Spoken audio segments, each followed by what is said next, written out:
Okay, so we're trying this again. I'm having some trouble dropping frames, so we're gonna see if we can fix this. Let's see.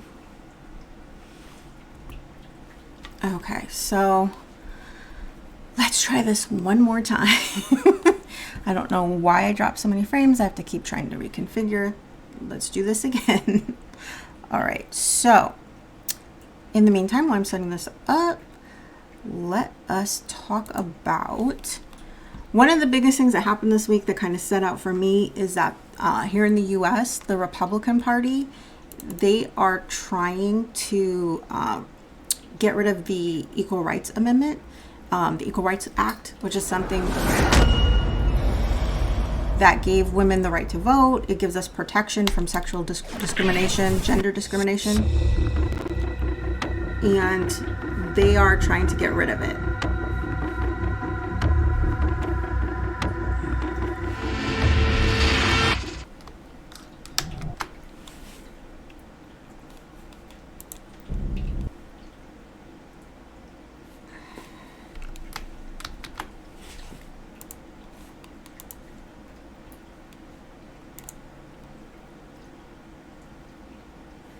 Okay, let's see if that helps.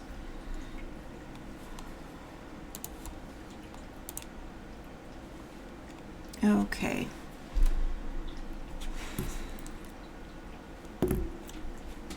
Okay, so I'm going to have to work out my bit rate. I won't play today, but we'll still go over the stuff that we're going over. Today, I'm going to talk about some of the weirder things that came up in the news, some of the more stupid things, but then I'm also going to share with you guys this list that I found of things that could get you hospitalized between 1870 and 1910, and kind of talk about how the mental health profession has changed here in the US since then. But what I was saying is that the Equal Rights Amendment, which is an amendment that allowed women the right to vote, and it also protects us from gender discrimination in the workplace. So someone can't say, I'm not going to give you a promotion because you're pregnant. Well, that only happens to women. Men can't get pregnant. So that is gender discrimination. So it protects us from things like that.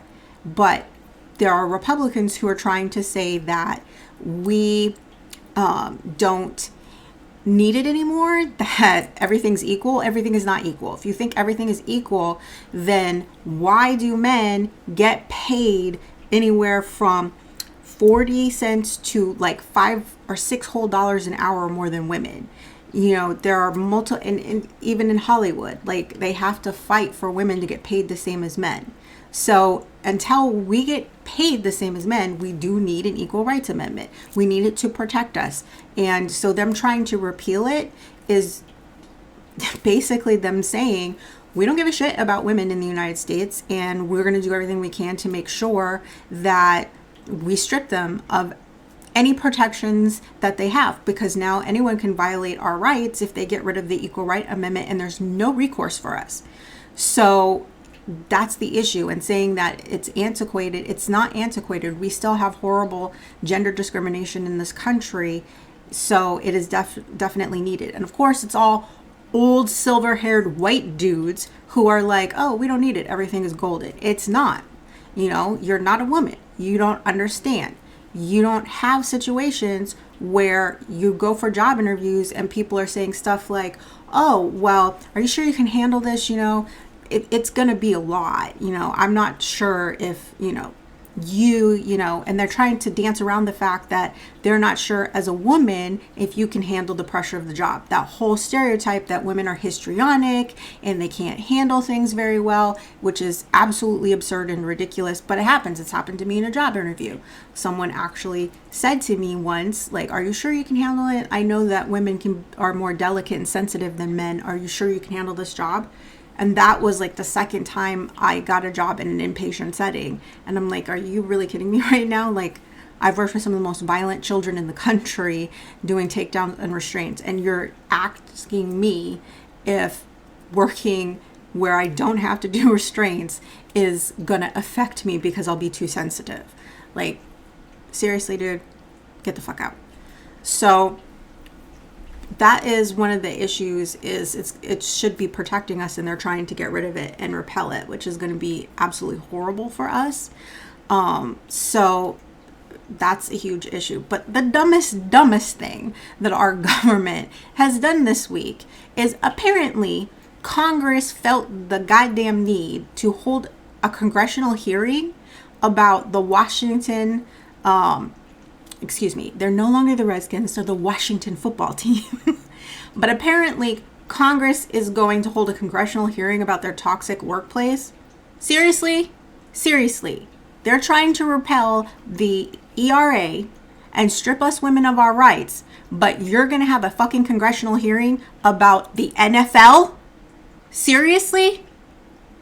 Our government, this just proves it. Our government doesn't give a shit about us. Like, they really do not want to do anything for us, because figuring out gender discrimination in the NFL should not be Congress's job.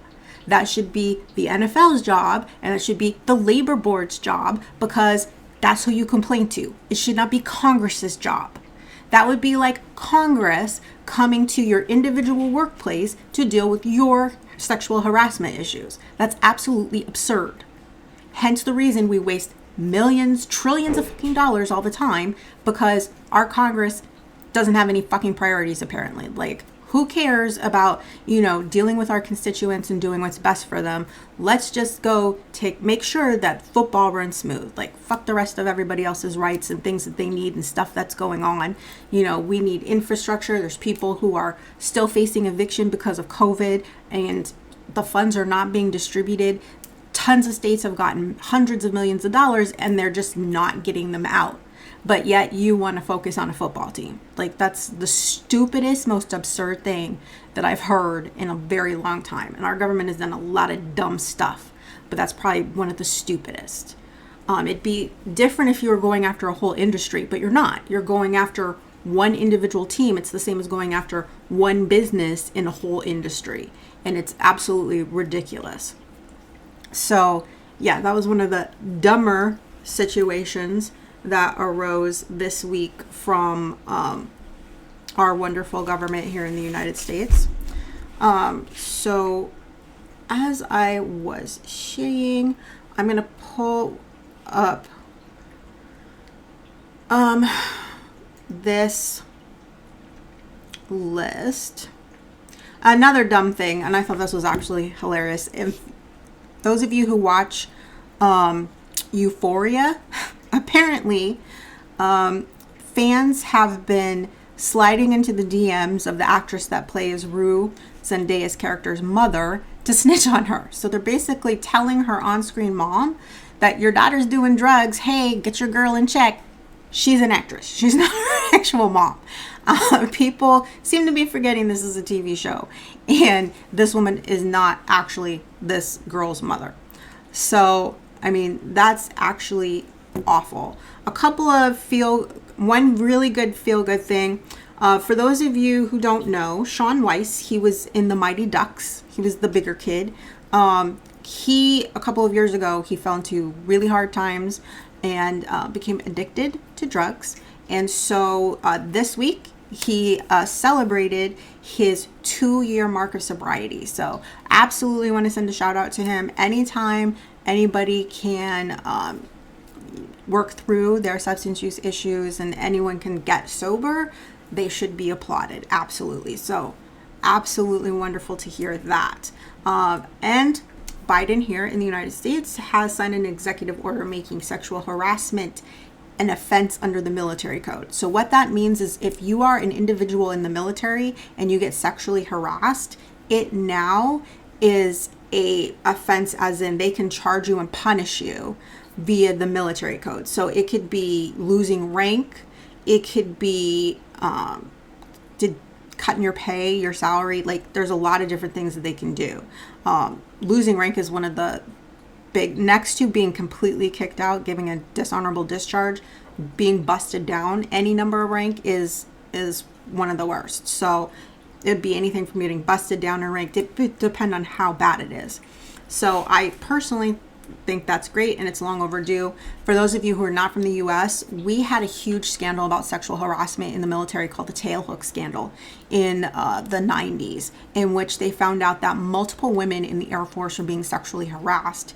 And in many places, they were having giant parties. Like, this was a Law and Order episode. They turned it into an episode of Law and Order, where the female officers would regularly get sexually assaulted. And finally, someone came forward and they tried to silence her, but then more and more people came forward and they went to the press. And at that point, you couldn't deny that it was happening.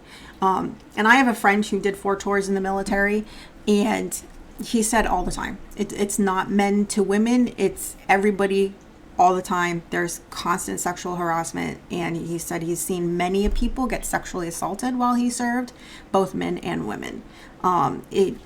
He said that's kind of just the way that it is, unfortunately. There's just a lot of it happening. So, you know, we have this idea that our military is this really like finely oiled machine, but there's a lot of psychological manipulation that goes in our military. They literally boot camp as a process of breaking you down to build you back up so that you can do the things that they need you to do. And that's why very strong-willed people don't last in the military, because individuality does not work in the military. You are being made to conform, step in line, and do what needs to be done. And so that's why when you go into the military and you see all this awful stuff, nobody says anything, because if they sweep it under the rug and they don't investigate, even if they do sometimes, the people that you're serving with could retaliate against you. So it's why a lot of people, even though they know it's wrong and don't engage in it, don't say anything, because they're more afraid of retaliation from the people they're serving with than the things that will happen from superior officers. So it's actually really not surprising to me that this is happening. So, but it is, I'm really, really happy that they're trying to do something about it. I just don't know how successful they will be. One of the heartbreaking things that came up, I was sad to hear, but I actually kind of understood.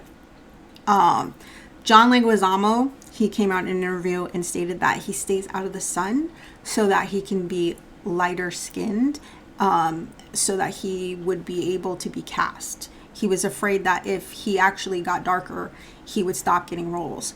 And colorism in Hollywood comes up a lot. One of the biggest people to ever be called out for this, and it was really weird the way that it was done. It was actually kind of awesome. Was Tyler Perry on the show The Boondocks. It's an animated show that was on Cartoon Network, Adult Swim. It was adapted from a comic strip and made into a series. And in one of the episodes, one that wasn't allowed to air because they were too scared that Tyler Perry would sue them, they did a character, Winston Jerome, that was supposed to be like a satire of Tyler Perry.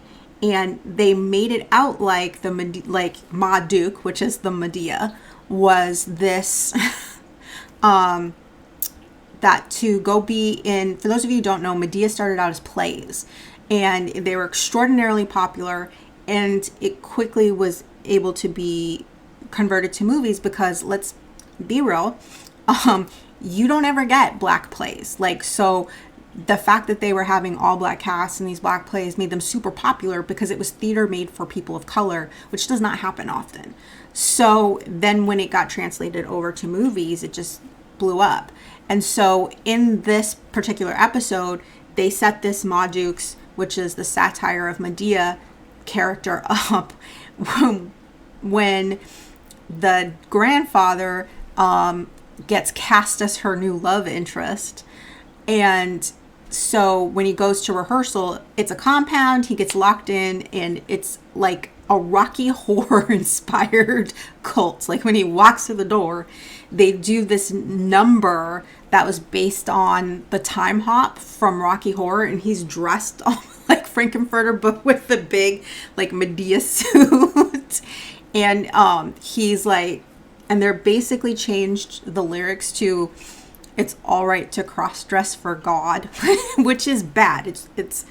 But the point that he's making is there a lot of it's about the Black community, and there's a lot of very religious people that hide behind religion saying that homosexuality is wrong, and it's why a lot of people of color tend to stay closeted because of fear of ramification. And so this is the idea here, is they're saying that this is just an elaborate ruse because he's deeply closeted, and then this way he can live his life and not have to worry about repercussions. And so it's a really, if you watch it, it's hilarious. But one of the bigger points that the kid makes is why he hates the actual shows and the movies and the plays is because the way that they're written is the woman has a dark-skinned man in her life who is a professional, and he's hitting her or cheating on her, or he's doing something to hurt her, and the light-skinned guy with a record always comes in to save her. And it just reinforces that stereotype that light is right and dark is wrong. And that was something that they pointed out in the episode, and it was kind of the formula for a lot of Tyler Perry movies for a while. And I want to say within the past 6 years, that formula has changed. And the dark skinned guy isn't always the bad guy. They've changed it. I watched one recently, I think the last one, not not the Saving Grace Fall from whatever that was, horrible 30 days to film movie on Netflix. But in this one, the guy who her eventual love interest was dark skinned. So he has changed and corrected that formula, but it happens a lot, and they bring it up on TV shows all the time where dark skinned people tend to be depicted worse than light skinned people. And it's something that I've actually seen on a couple of reality shows. On Basketball Wives, there was one wife that they just were awful to, and it wasn't, they fight and throw drinks and all that stuff like normal reality shows, but this was very different. I've seen these women throw drinks, tables in public at restaurants, all the standard stuff, actually throwing punches, all of that. This woman literally never did anything like that to anybody. She just was, kind of there. She spoke her mind. She stood up for herself. And at one of the reunions, someone literally said they were scared to be in a room with her, which is the most absurd thing ever because she is the least violent of the cast at the time. So for you to sit there and be like, I'm scared to be in a room with this woman, she said she would kill me. Really? Because you're throwing drinks at people, you're busting over tables, and you're actually jumping on top of tables so that you can get to people and beat them up. But yet you're scared of this woman because of something she said once. I'm going to think maybe that's because she's dark. Because a couple of these light-skinned ladies have done a lot more heinous things and said a lot more messed up things on that show, and nobody's ever said they're afraid to be in a room with them. I've seen one woman punch another woman in the face, and she never ever said she was afraid to be in a room with her. So why are you afraid to be in a room with this particular lady who didn't put a hand on you? So it does happen, and it does happen within our own communities of color. And it's important for us to acknowledge it and to be able to, say to them, I see you, and just validate them, don't treat them any different. So that was a huge thing. And I think a lot of people don't think that there's colorism within the Latino community, but they do, because what a lot of people don't understand is just like Black people, there are various shades of Latinos. There are Afro-Latinos. There are people who are straight Latinos that have dark-skinned complexions. If you watch Encanto, that's a beautiful representation right there of all of the various skin tones and colors that encapsulate what it is to be a Latinx person. And that, I think a lot of people just have this idea of what your tone should be, but there's tons of people who are Latinx and who are dark, much darker than me, actually. So it is something that happens. I think people don't think it happens in that community, but it does. And it's really absolutely disturbing for me when I hear things like that. And I feel really sad. Okay, so another thing that came up that was absolutely awful. The Super Bowl halftime show is going to start paying the dancers. I didn't know the dancers dance for free. What the hell? You're on the Super Bowl. You're literally millions of people are watching you dance. Is that so? They're choosing beggars. The NFL are some choosing beggars. They don't pay. A lot of teams don't pay their cheerleaders either. So they are some choosing beggars. They're like, hey, yo, you want to come be on the halftime show at the Super Bowl? You get exposure. That we're paying you an exposure. They're not the first to do that either. Another show that basically paid dancers an exposure, Soul Train. A lot of famous people came off that show, were discovered on that show. Rosie Perez was discovered on that show. Jody Watley was discovered on that show as a dancer. So a couple of the break dancers that ended up in the 80s movie Breakin' were discovered on that show.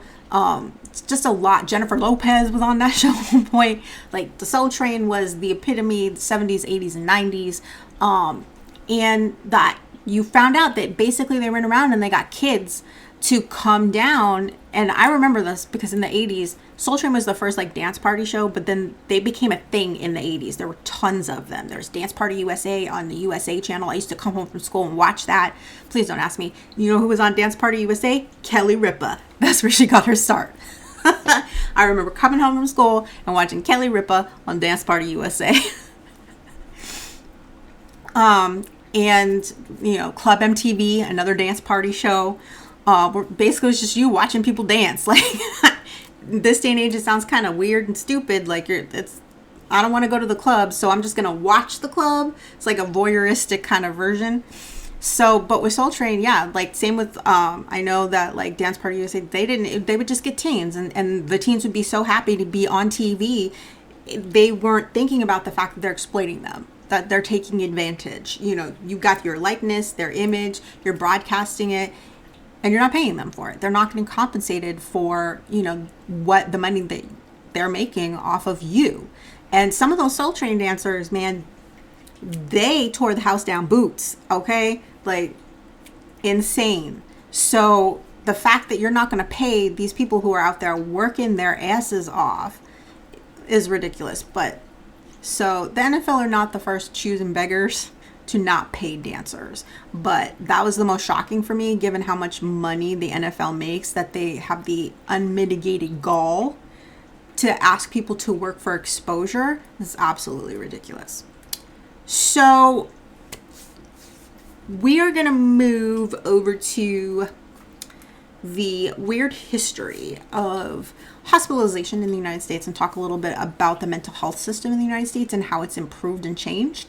So I want to go through this list with you because some of the stuff is absolutely ridiculous, embarrassing. I kind of want to explain some of it because, like I said, it's ridiculous. So these are reasons between 1870 and 1910 that you could be admitted to a hospital.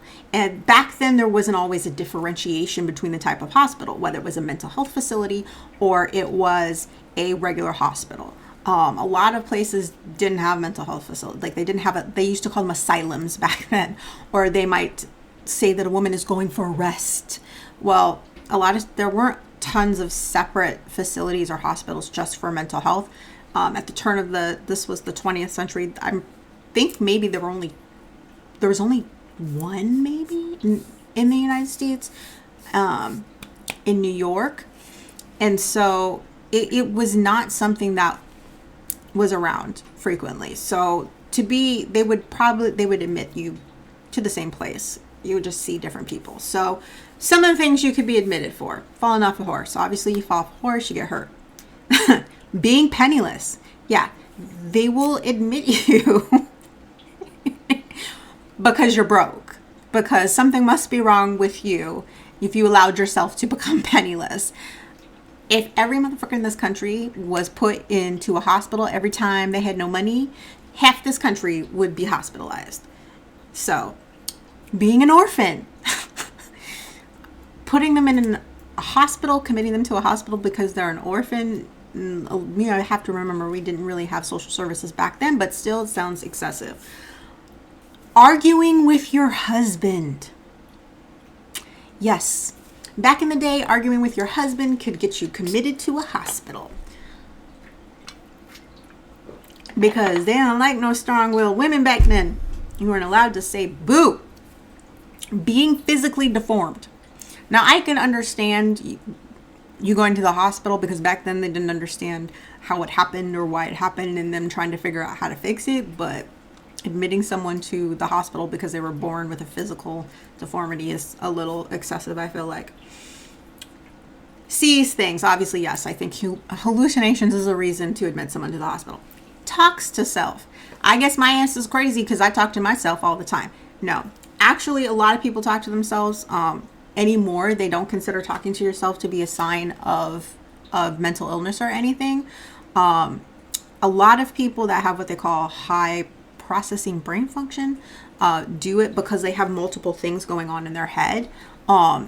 So like they'll actually be thinking about two separate things at once, and a lot of times they'll talk through the main thing they want to focus on while something else is they're kind of working something else out in the background. It sounds absolutely crazy, but I've actually talked to several people whose brains work like this. Mine is like that. Like, it never shuts off. I always have multiple things going on in my head. Like, I'll be watching a movie and I'll be focused on the movie, but at the same time, I'm planning, how I'm going to deal with my next client, because I'm a substance abuse clinician. So while I'm watching the movie, I'm planning out what needs to be dealt with and talked about in my next session. So like, I always have that piece of something else going. I have two things going on at the same time, and it never stops unless I'm sleeping. Like, it's constantly going. So a lot of people, I will say the stuff out loud that I'm trying to focus on while I have the other thing, working the other thing in my head. So it's not uncommon. It happens quite a bit, and it really isn't a reason to put someone in a hospital. If they were talking to someone else that wasn't there, that'd be different. But talking to yourself, as long as you're not going to answer back, that's different. Having dementia. I mean, obviously, yes, if you have dementia, you're going to need to go someplace safe. But back then, it wasn't like it is now. There weren't nursing homes. So if you put someone in a hospital who had dementia, they literally ended up warehoused in these hospitals, in these horrible rooms. I don't know if any of you have ever been to some of the shelters that don't have a lot of funding.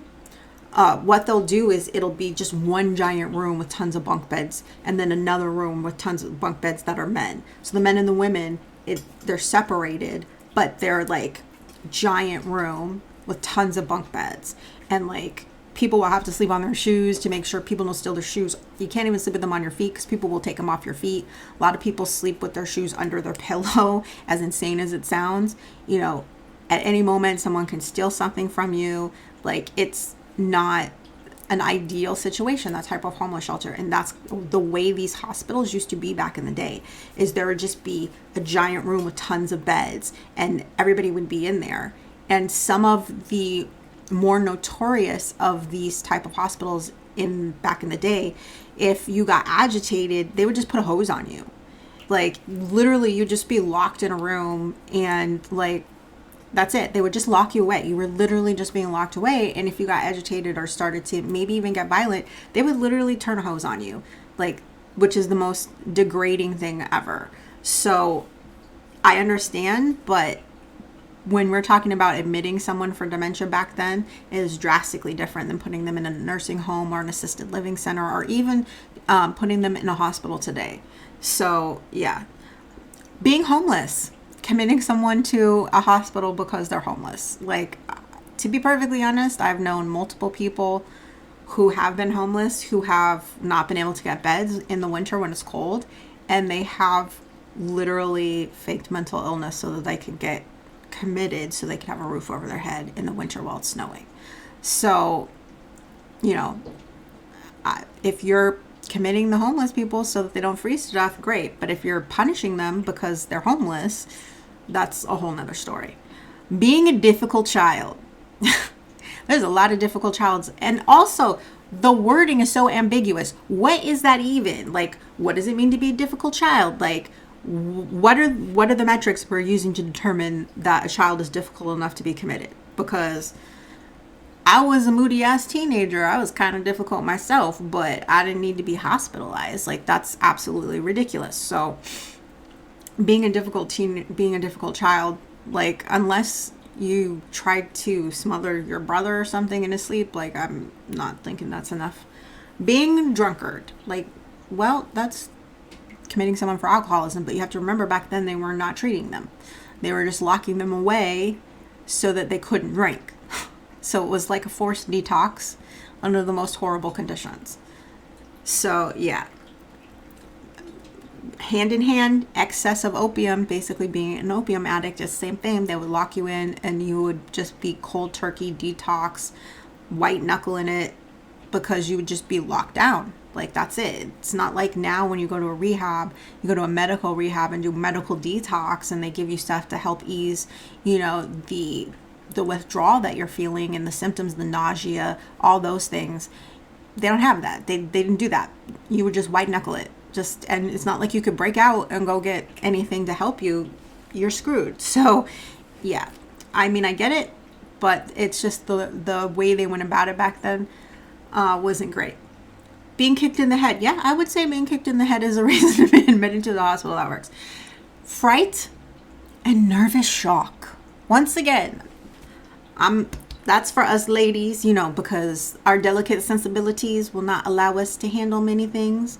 So the fright and nervous shock of it all will send us to the hospital. Like, please. Back in that time, you have to remember, though, a lot of ladies, not just ladies, a lot of people were taking wellness tonics. And I don't know if any of you have ever seen the picture that has been going around the internet for a few years of what was in a certain brand of cough. They called it a cough tonic from like the turn of the 20th century. But it had laudanum, which is a type of heavy opioid, marijuana, alcohol, morphine, all together, and codeine, all together in the same bottle. Now you understand why when you watch westerns, the lady will be like, and then from her purse she'll take out a little bottle and take a sip and then put it back and she'll be like, for my cough. Yeah, no, you are so totally addicted. You are absolutely high as hell, just totally, completely just flying. Because you got all the substances in one swallow and one little spoonful. So back then there was no regulation about stuff like that. So as far as a lot of people would not go to doctors or hospitals, they would buy these tonics. And sometimes they'd just be some traveling dude in a cart and you'd be like, oh, I'll get a tonic. But as we started to get grocery stores and soda fountains, you know, where people will come up to the counter and the soda hop will come and bring you like a milkshake or whatever, they started making some of these tonics converted.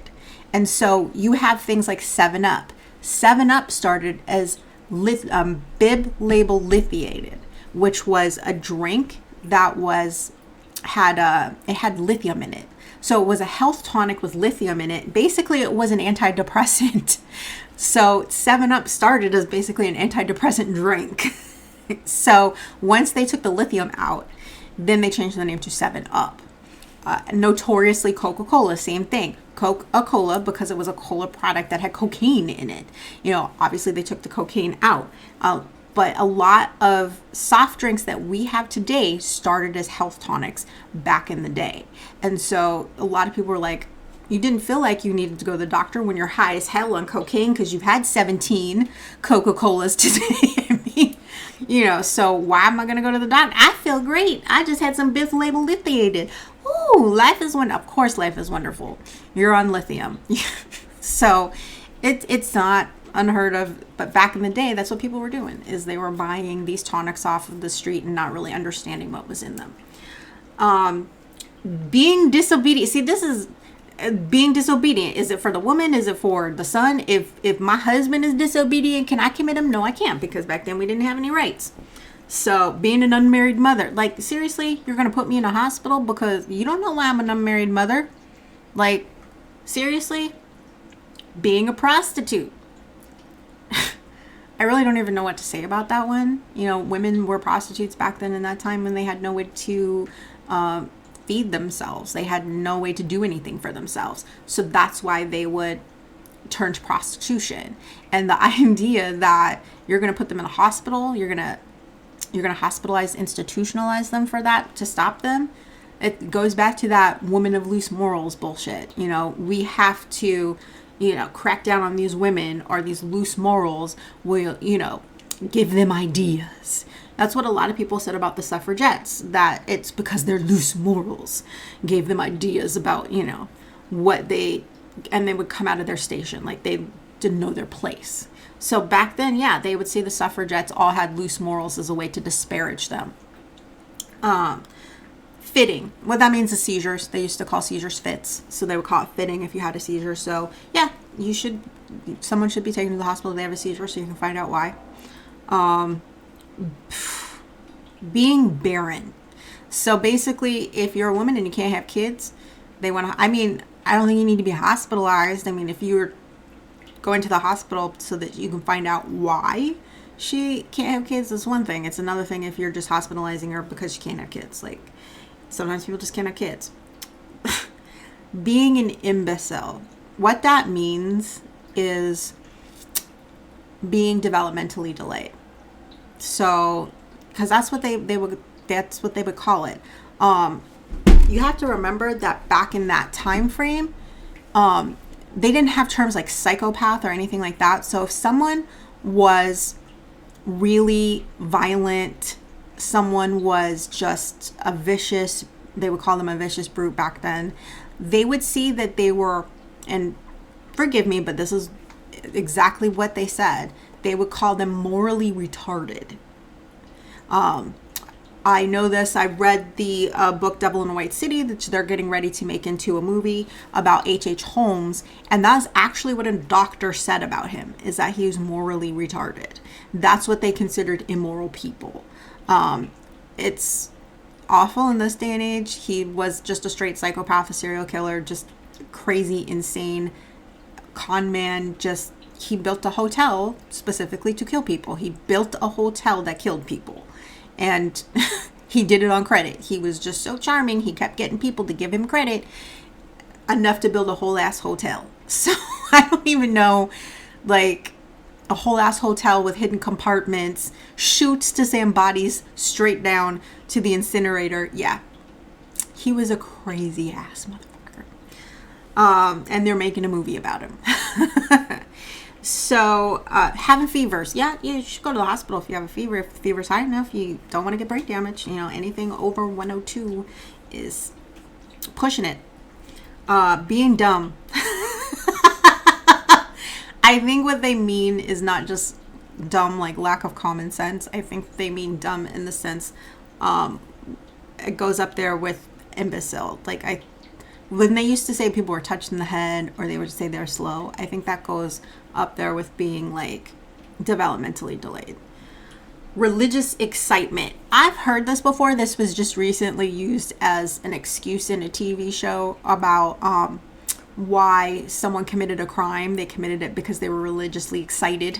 And I remember the woman going, "What does that even mean? We all get religious excitement. What does that even mean? Like, explain that to me. What is that?"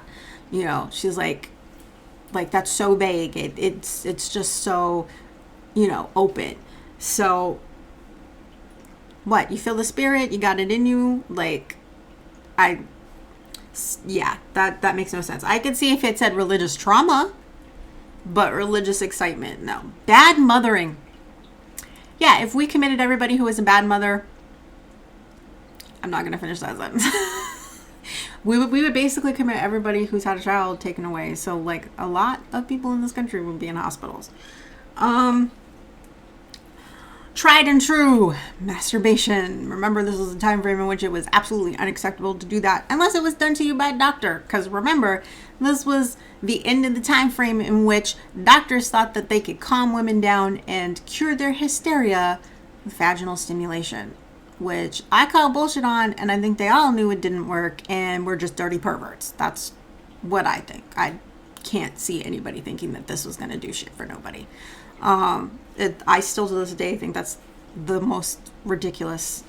I've heard a lot and read a lot of medical practices and things they did back in the day, but vaginal, and that's actually how the vibrator was created. It was created as a medical tool. As messed up as that is, that's someone created one that plugged into, that ran on electricity. They were to stimulate this lady, and the vibrator was born of that bullshit. I don't know, hit or miss, who knows. Then you have, seriously, they just want to lock all the women up. Like, screw us.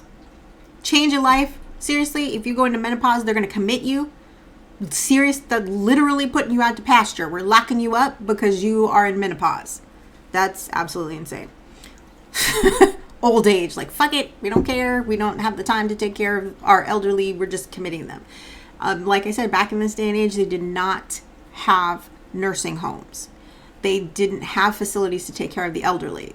So, yeah, by default, if you were an elderly person and you did not have family to take care of you, they would commit you to a hospital. It's heinous, and if you ever see pictures from back in that time frame, you'll just see it's awful. You'll, like I said, they warehoused the people. You would just see a wall of people in hospital gowns.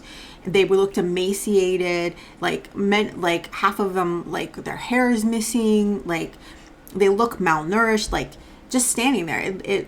It's horrible. And then you go and you'll see pictures from when they hosed people down. You know, and they're standing there naked and shivering and freezing because they've just been hit with a cold hose of water.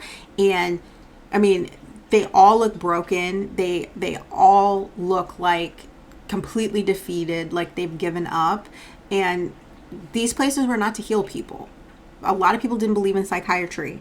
So, especially mainstream doctors and hospitals back then. So yeah, they would just warehouse you and lock you up. So that's why if you see TV shows and movies set in this time frame, people are not trying to go to a hospital. They don't want to go to the asylum. The asylum is basically where people send you to forget about you.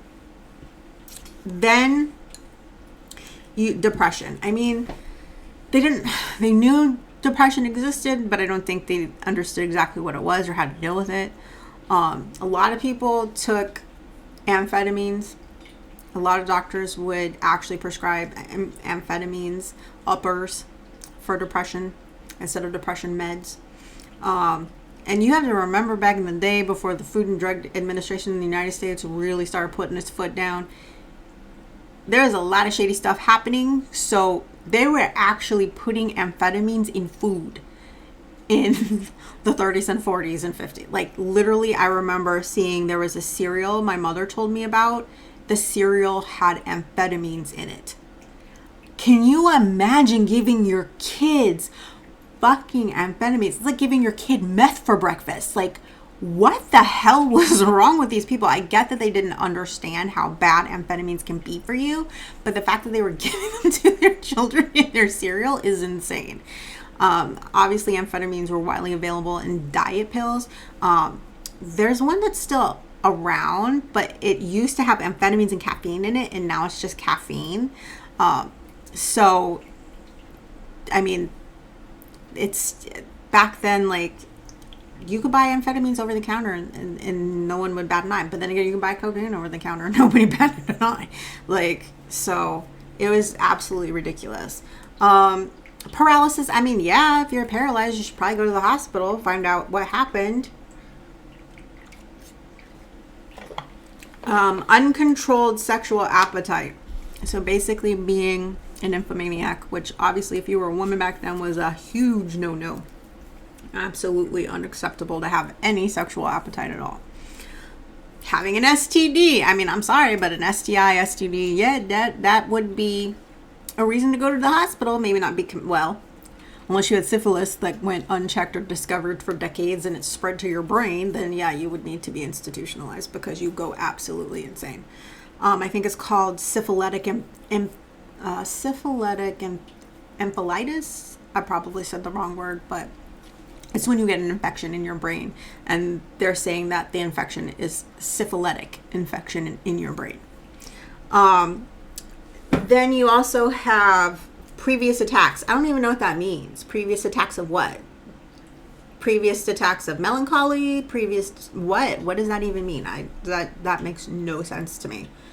Previous attacks. That's just so vague. Undiagnosed illness. This was a big one. So doctors did not want to admit they didn't know how to fix people or help them. So what they would do is they would actually just say that they're not sure yet, and they would hospitalize people so that they wouldn't know that they just couldn't figure it out, or they didn't know what was happening. They couldn't understand it. So they would just hospitalize them and list it under undiagnosed illness, and rather than just admit that to the family they don't know what's going on, which is absolutely awful. Like, I'm just going to warehouse you into this awful situation because I can't admit that I don't have the know-how. I mean, now in our modern day system, if somebody didn't have an answer, they would refer them to another doctor, they would refer them to a specialist, they would refer them someplace else. But back then, doctors just, I mean, they had a kind of level of awe to them where people just believed whatever they said and went with whatever they told them. They didn't really question their doctors. Tuberculosis, yeah, TB was huge. It was a really bad thing back then. It was pretty rampant. So yeah, if you had TB, a lot of times you would get warehoused. Like it basically was almost like you were being quarantined together with all the other people who had TB. Wasting disease. I still cannot for the life of me figure out what the hell wasting disease is. I think it's their version of saying that you're depressed and you're just wasting.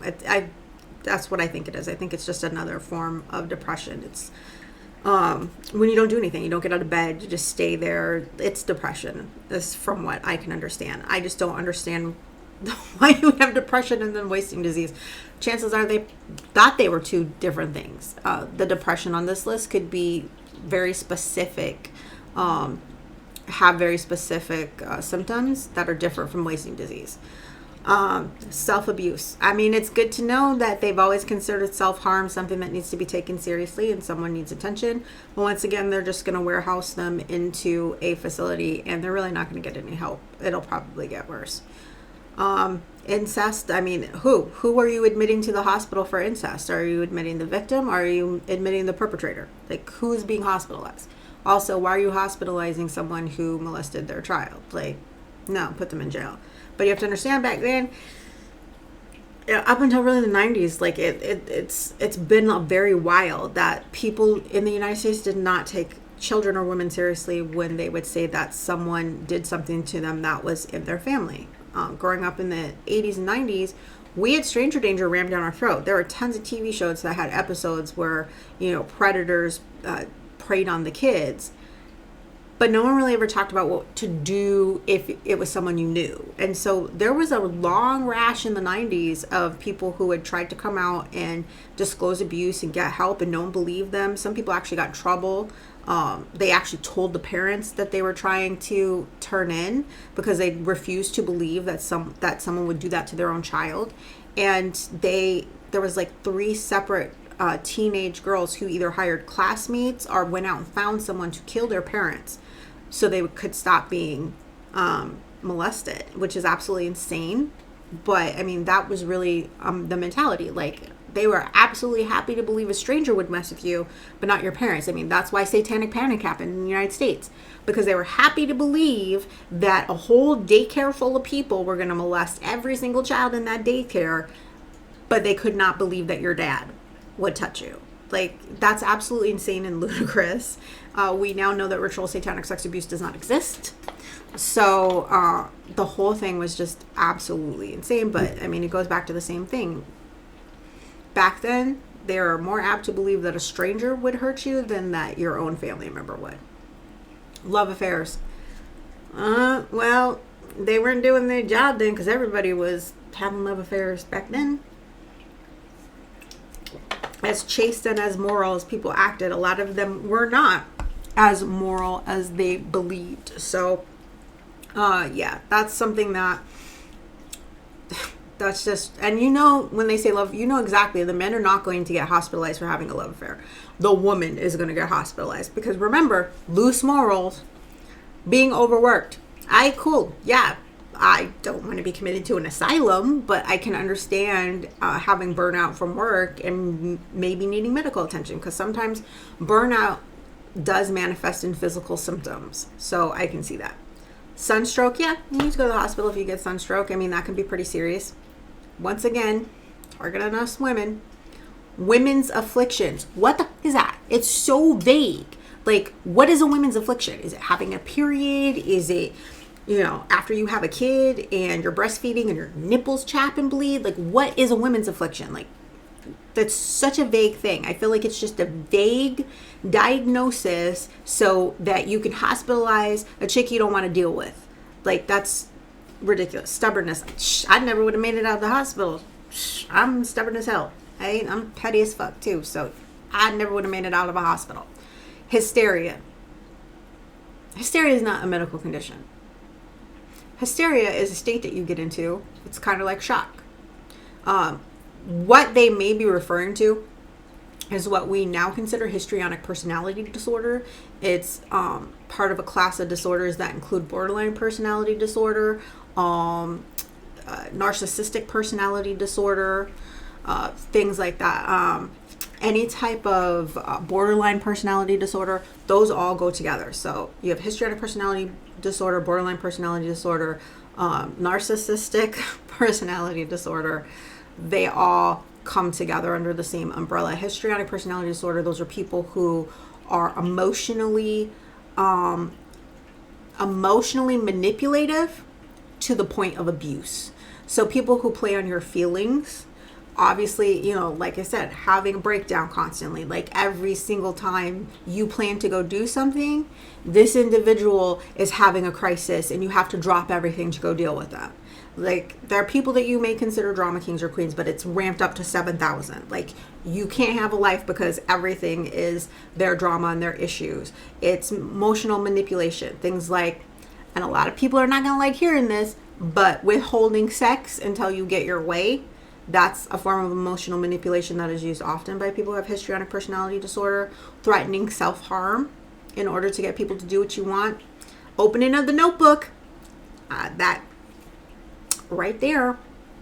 That is the kind of emotional manipulation I'm talking about. Stuff that makes you feel so absolutely horrible and guilty that you immediately do whatever they want and give in. So yeah, emotional blackmail to the point that it's absolutely abusive. Dropsy. For those of you who don't know what dropsy is, it's edema, it's retaining fluid. Yes, you should be sent to the hospital if you retain too much fluid because it can kill you. My father lost a large amount of weight, I want to say about 10, 15 years ago, and 40 pounds of it was water weight. He was carrying tons of water weight. He had a medical issue that was causing him to retain a ton of water. So yes, if you are, and it's happened to me, like I'll go wake up one morning and I can't get my ring off my finger because, I'm holding so much water weight. So it happens every once in a while to everybody, but when it's consistent, and like I said, you're gaining 10, 20 pounds because you're holding onto so much water, yeah, you need to see it, go to a hospital. Quackery. What the fuck is quackery? Like, once again, so vague. Like, are we going to commit the other doctors because we think they're quack? Like, who qualifies as a quack to be committing quackery? Like, I need someone to help me understand exactly what that is, and once again, who the hell determines it with its vagueness. Yes, go to the psych ward for being bloated. Is that not the most ridiculous thing ever? This one I totally don't understand, and I looked it up and I've been trying to figure it out. Hereditary influence. So basically they're just saying that when you are born with certain traits that they don't find desirable, you have hereditary influence of the non-desirable traits in your family. That's the equivalent of putting someone in the hospital because they're born with red hair and everybody else in your family has blonde hair. That's absolutely insane. Like, that's eugenics right there, is what it is we're getting rid of the people that don't fit our mold of what we want our people to look like, and we're hiding them away so no one can see them, which is absolutely insane. And it's not just features. It could be, you could be born with a deformity, you could be born with a stutter, lisp, limp, things that they don't want people to see because they want this picture perfect, healthy family, which is disgusting. Sexual abuse. I mean, you should be seeking help. But back, once again, they're warehousing these people. They're just being shoved into this space, and they're not actually getting help for their trauma. So yeah, being gassy, like, that should be on there, but actually it might be. Let's keep going, because I wouldn't be surprised if it was. So let's see. Jealousy. A lot of people would never make it out, because there's a lot of jealous people out there. So once again, immoral life. What is that? Who is going to determine if someone's life is immoral enough to be in the hospital? Like who is making these determinations? Who's like, you're immoral enough to be put in the hospital? Like, that's absolutely absurd and ridiculous. So yeah, like, once again, it's going to be some silver-haired, middle-aged white man who's going to be like, you as a woman are leading an immoral life because I saw your ankles. Let's put you in the hospital. That could be along the lines of our modern day dress codes for schools. Oh, I saw a shoulder blade. We're going to have to commit her. Like, I don't... The dress code thing bothers me so much, because I would have failed on all levels. I'm a busty person. T-shirts look different on me. So, yeah, like, nah, the whole, like, the dress code thing bothers me. I've always said, if I went to school now, if I was a teenager now, I'd be rocking a bag full of stuff so that people could be coming and being like, look, I'm going to get dress coded. They want me to cover my shoulders. I got you. I got a hoodie dress. So you're covered from your neck all the way down to your knees. Oh, and if you're not sure about the ankles, I got leg warmers too. And for the people whose hair is a dress code violation, I'll have wigs. I would make a profit off of rescuing people from dress code violations. Absolutely. Because I think that's absurd, insane, and stupid. You know, who are you to be telling people they can't get an education because you don't like their hair, or because you don't understand why their hair looks like that? It's absurd, and it's along the same lines. Yes, I do already carry a massive bag sometimes. I've scaled down. I used to carry big satchels as purses, but I've scaled them all the way down. So now they're just basically I'm trying to keep them small. I've done the micro ones over the summer, but I need to make sure I can fit my wallet in. I've actually downsized my cell phone. I went and got a flip specifically so I could fit everything into smaller purses, because I do have such an issue with that sometimes. The bloody flux. I have no idea what bloody flux is. I'm thinking that they're talking about acid reflux that gets so bad it becomes bloody, which is actually a thing. It's when you have so much acid reflux that it ulcerates your esophagus or starts to destroy it, and it gets torn and worn down. And I've actually had 3 people in my family have surgery because the valve is what was causing, like, the valve that caps it so that your stomach acid can't come up into your throat. They had to have surgery to have it fixed because their acid reflux was that bad. Who the hell eats snuff? Yeah, maybe you should be committed if you're eating snuff. Like, that's up there with my dangerous obsession, or the people who eat weird stuff.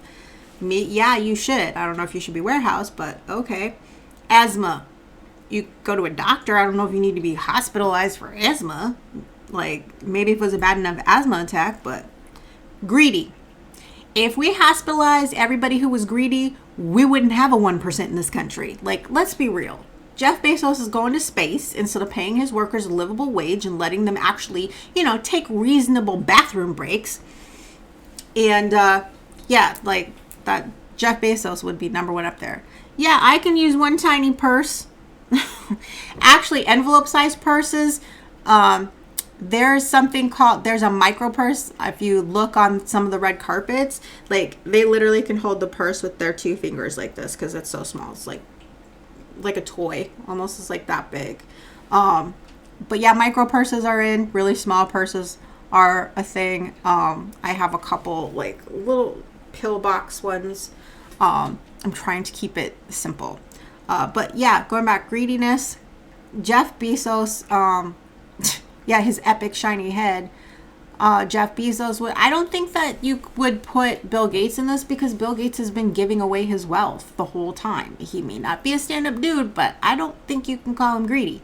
He's actually been giving away a large amount of his money. So, not him. I would say, there's other people. But yeah, we would be hospitalizing the majority of the 1% for being greedy. Jeff Bezos would be number one up there because I'm still very heated at the fact that he's buying people trips to space but not paying workers a reasonable living wage. The brain fever. Yeah, if you have a fever, brain fever is just fever. Like, it's when you get a fever so high you become delirious. So yeah, if you have a fever so high you're starting to see things, yeah, you should be in the hospital. Laziness. Shit. Do you know how many people would be in the hospital for being lazy? We wouldn't have a workforce if we put everyone in the hospital who was lazy. Jesus, do you know how many places I've worked where I've done 3 people's jobs because people were lazy? Like, I just came from a place where I was doing 2 persons workload. And it wasn't laziness, it's just understaffing. But I mean, I've been in that situation. I've worked places where I've covered other people's jobs because they just weren't getting it done. And I'm that type of person that absolutely has to have it done. Like, I would rather just do it than leave it undone so that someone else can get around to it. Like, if I see you not doing it, even if it's not my job, I'll do it because I'd rather things run well than not at all. And that's like a failing of mine. And recently I've had to really, really buckle down and stop doing that. But yeah, if we put away everyone who was lazy, we would never have we wouldn't have a workforce. That's absolutely insane. The next one that they have on there is grief. I mean, grief is one of those things there.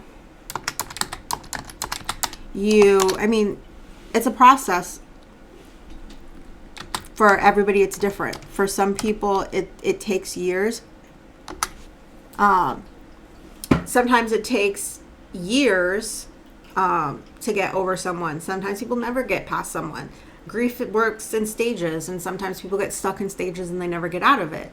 Hospitalizing them over their grief, unless they're like following people around and trying to, like, one of those situations where people can't get over losing a child. And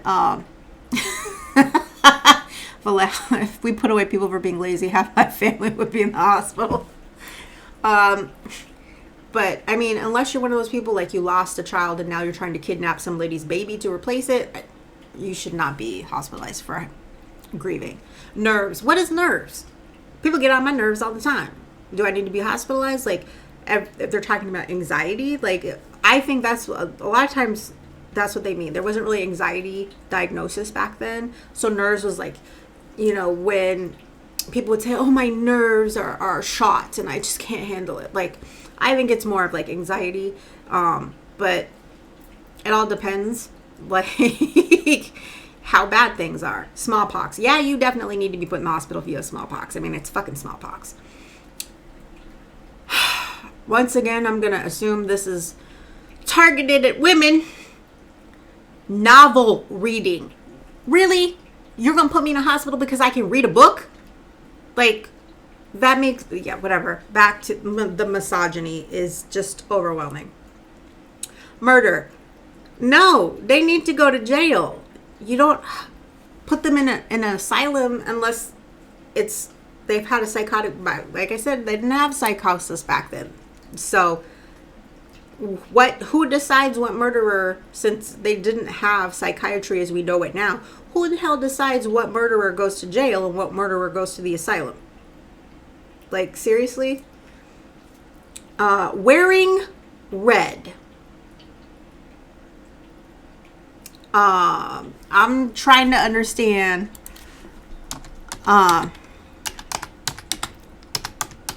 what, like, I'm thinking that this is targeted at not just women, but possibly, like, you have to think of the time period, and I think that this was a time frame that I think that this was a time frame in which it was just a bright, they called it an excitable color. Like red was like the Jezebel color. And men who wore red, as messed up as this is, they were assumed to be gay. So basically what they're saying is if they're going to hospitalize you for wearing red, if they're going to hospitalize you for wearing red, it's not being a hooker, it's having loose morals. You know, you wear excitable colors, you're trying to lead men on with your provocative wardrobe. I mean, the dress could cover your neck to your feet, but it's red. It's excitable. The color of lust. You know, and obviously a man walking around in red trousers or a red jacket, that was going to be a big deal back then because they wore very dark colors. They were very dour. So the idea of wearing red, you know, you would be doing it for attention or because you're immoral. So it's absolutely ridiculous. Jesus Christ. Doing housework on a Sunday. Seriously? You're going to put me in the hospital because I want to keep my house clean? The kids destroy my house. That I have to just, you know, I have to just let it go. Like, just leave my house in shambles. Somebody comes over for Sunday dinner. I have to leave it in shambles. I'm not allowed to do housework. I can't clean the dishes. Like, that's absolutely, I get it. Very religious. Everybody rests on Sundays, but you can clean your house. You can do the dishes, and that's absolutely insane. This is my friend, a couple friends of mine find this to be one of the best. Being a woman in a hotel. The fuck? Where am I supposed to stay if I visit a city where I don't have family? Exactly where am I supposed to go? Am I supposed to sleep on the street because you don't want women in hotels? I think the wording of this is not right. What they mean and what they are inferring is being a woman alone in a hotel. Because remember, this is a time frame in which women were not allowed to go out unchaperoned. So many times they would hire companions, which are other single women, to go with them. Usually older women, but not always. Just so that they would have someone to chaperone them all the time. And it usually ended once you were married. You wouldn't need it anymore because your husband would go with you. I find it really weird that once you got married, you were allowed to like go places with yourself or with your children. Like no one had anything to say about it. But like if you were single, they did not want you to be alone. Like you needed a chaperone. So I think it's not about just being in the hotel. It's more about being alone in the hotel. So then gunshot wound. Yeah, you should go to the hospital for a gunshot wound. That's obvious. Egotism. Do you know how many people would be committed if we went solely off their egos? I know a lot of people who have massive egos. I mean, I think we can all agree if we still hospitalize people for egotism, Kanye West would have been hospitalized a hell of a long time ago. So, just saying. There's a lot of people who fit this category, and it's going to be absolutely brutal if we had to hospitalize. I feel like a large portion of our celebrities would be gone. All of our influencers would be gone. That might be good. No more choosing beggars, you know. In exchange for clout, because, you know, I have 5,000 followers. Yeah.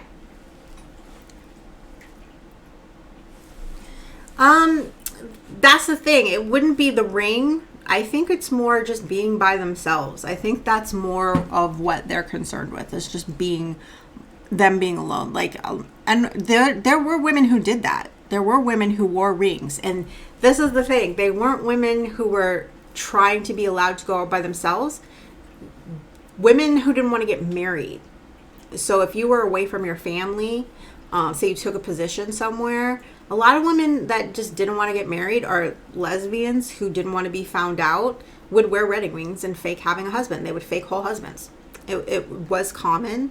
One of the more notorious people who didn't get married, I mean, not getting married caused a scandal. Lizzie Borden. Lizzie Borden refused to get married. Her older sister already had no offers, in that her family basically pinned all their hopes on her getting married. And she refused. She turned down several suitors, and that's why they cut her off. What people don't know is her sister, when they realized they weren't going to be able to marry her off, they bought her a house. They built her a house across the way from them, what is the street now, but across the way from them. And she moved into that house. So it's not like Lizzie would have been destitute. She'd just move across the street with her sister. Like, so that was always what they said the motive was for the murder. But when you know that her sister literally lived across the street in her own house, that makes no sense. All she had to do was go move across the street with her sister. But one of the things that people suspected about her was that she was a lesbian, because after she was acquitted and she traveled through Europe, at the times when she wasn't with her sister, she did have a companion. So, and many people speculate she had an affair with a maid, and ultimately that's why she never got married. But back then you didn't say stuff like that. You just, especially not somebody who came from such a huge family. So for those of you who don't know the town that Lizzie Borden lived in, where all this happened, the name Borden is everywhere. There's housing complexes, the Borden, there's housing complexes that are named after them. There's a street that's named after them. The Borden Mill is still there. Like, they were a huge industrial family. He was actually deeply involved in government, helped create the charter for the town. Like, he was a huge deal. That's why this murder was such a big deal, because this is a high society woman who was accused of murdering her parents in a very brutal and vicious way. So that's why it was such a big deal. She eventually did come back to her hometown, kind of after she started to run out of money, and she ended up opening the very first animal rescue in the entire United States of America, so that when she passed away, all of her cats could be taken care of. And she donated her estate to create this. So she is technically credited with creating the first animal rescue. And it's still open in that town today. It's now called Faxon Animal Rescue, and originally it was founded by Lizzie Borden. A lot of people don't know that. Wanton behavior. What the fuck is wanton behavior? Can someone please, like, what is that even? Like, like, I need, once again, who is going to determine what behavior is wanton? Like, what behavior is nefarious? What behavior is too, I would say, lascivious, I want to say, like, scandalous for you to be out in public. Like, once again, it's probably some silver-haired middle-aged white man making decisions for the whole world. That's so vague, wanton behavior. This one I really did have to look up because I had no idea what the hell they were talking about. Hard study. Hard study used to mean back in the day that you had, you looked like you worked manual labor, you look weathered, you look worn down, but that you didn't. So basically, hard study means that life has beat you down so that you look worse for wear. That's, I look worse for wear all the time when I wake up in the morning. I don't need to be hospitalized for that. That's absolutely insane. Sing the Lizzie Borden limerick.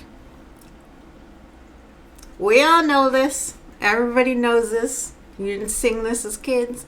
Lizzie Borden took an axe, gave her parents 40 whacks, gave her father 40 whacks. When she was done, she gave her mother 41. That's the Lizzie Borden limerick. It's not really true, but I mean, she just single blow to her dad's head with an axe. Yeah, it was not how it happened, actually. She actually just drove the axe into her dad's skull, one blow. But it wasn't, I don't believe it was her. She didn't do manual labor. That's what a lot of people don't know about Lizzie. They had that one maid, and part of the reason her family kind of didn't, she butted heads with her father. They didn't get electricity. They were super wealthy. He wouldn't get electricity. He wouldn't get them an ice box. Like, she was really upset about stuff like that. And like I said, they had a maid. She didn't do manual labor. She would cook, do laundry, she would do knitting and sewing, stuff like that. Light housework stuff. She would not have the strength to swing an axe hard enough to split somebody's head with one blow. So that's why I doubt that she did. That's part of the reason I doubt she did it. It doesn't fit with her physicality and the type of stuff she did in her life. But yeah, Lizzie, I don't think she actually did it, to be honest. It doesn't make sense. The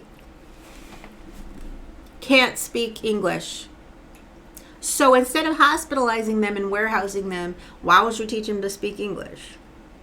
So kudos to English as a second language classes for keeping people out of the hospital, apparently. No, the maid, people, this is the hypothesis that people who don't think that Lizzie actually did it. They believe that when Lizzie got cut off, that Lizzie was having an affair with the maid. And that the maid killed the parents because she believed if the parents were out of the way and Lizzie got her inheritance, that she would then hire her as her companion. And that she'd be set. Like, she'd be able to travel the world and go just live her best life with Lizzie. That's what a lot of people think happened. That she actually she killed the parents so that Lizzie wouldn't get cut off, and she just assumed that Lizzie would hire her on as a companion and they would go off and live happily ever after. That's not what happened. As soon as Lizzie got acquitted, the house got shut down. She was let go, and they moved. They went to Europe, and they traveled Europe for several years. Lizzie then left. Her sister came back before her, and Lizzie went to New York, and she hung out with theater people. Didn't help her reputation, but she was not a person to be tied down. So yeah, that's what the people who don't think Lizzie did, that's one of the most popular theories of what actually happened, was that the maid killed the parents because she got cut off, and she thought, I'm going to help her get her money, and then she's going to repay me by hiring me as a companion, all of my best life off of her. And that is not what happened. Yes, love and murder do go hand in hand, hence the reason that like 75% of all investigation discovery shows are about killing your spouse or your boyfriend or someone you were in love with who didn't return your affection. So yeah, love and murder, unfortunately, at times do go hand in hand. Being beaten. I mean, yeah, you should seek medical attention if you're beaten. You should take somebody to the hospital. Once again, what the fuck is political excitement? You're so excited that your candidate won, you need to be hospitalized? That makes no sense. They then have superstitions. People were hella superstitious back then, like incredibly superstitious. So the idea that they're gonna commit you for being superstitious just kind of reeks of like going over certain religions, like superstitions from certain religions. Obviously, if you're a Christian, I don't think you would get the same, response. Desertion by husband. Like, seriously, being deserted by your husband, like, what are you saying? Like, you need a man so badly you can't function, and we're gonna have to just lock you up in an asylum because it's not the woman's fault her husband left. He left because he is a horrible, hot garbage human being who doesn't want to honor his commitments as a husband or a father. And why are we punishing the woman? Because her husband is a hot garbage human being. Once again, the majority of the stuff on this list is targeted at women. So scarlet fever, absolutely you should be in the hospital if you have scarlet fever. Like, that's huge.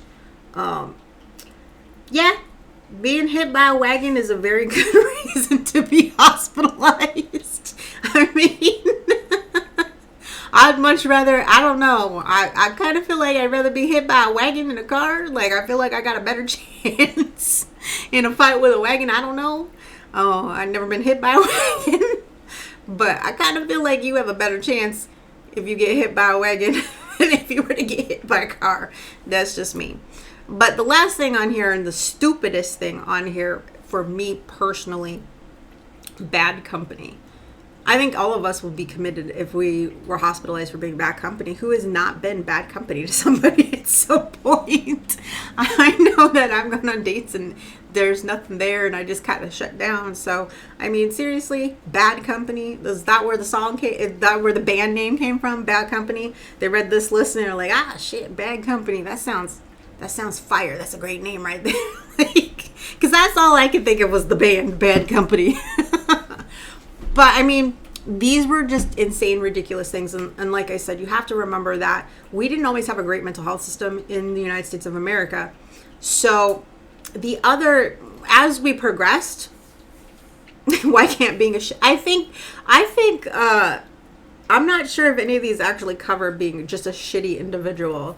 Like most of these, like Why is not like being a bad husband, being a like, yeah, they're not going to hospitalize you for just being a shitty individual, being exponentially cruel.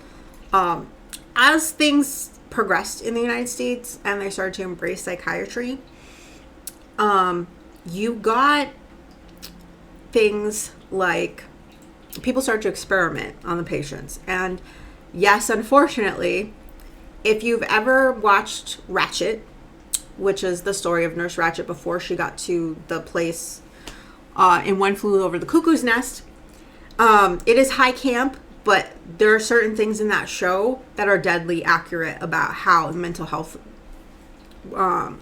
system worked back then and how hospitalization worked. We're talking about the late 40s, early 50s.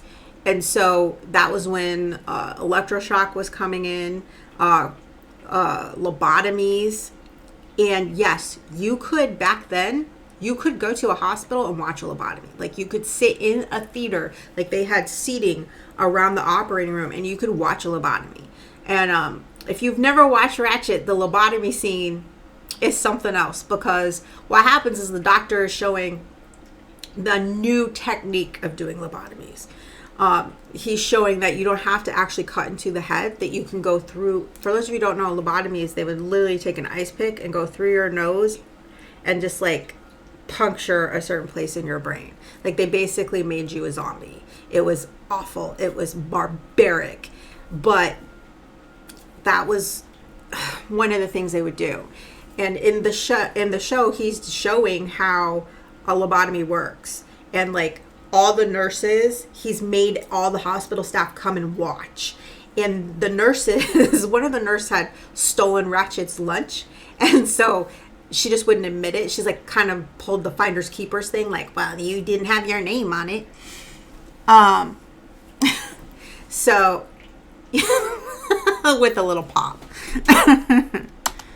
Yeah, so to speak. But, so she has stolen this lady's, her lunch, and she's like, your name wasn't on it. And she's like, okay, whatever. Like, 'cause they're going back and forth. It's my page. Well, it's my page now. It's in my stomach. Well, then they go to the lobotomy and she immediately vomits. Ratched has no issue with it.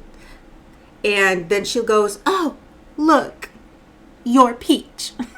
It's the campiest thing ever in the middle of a horribly serious situation. And the doctor was just ridiculous. But in Ratched, they do show things like treating lesbianism.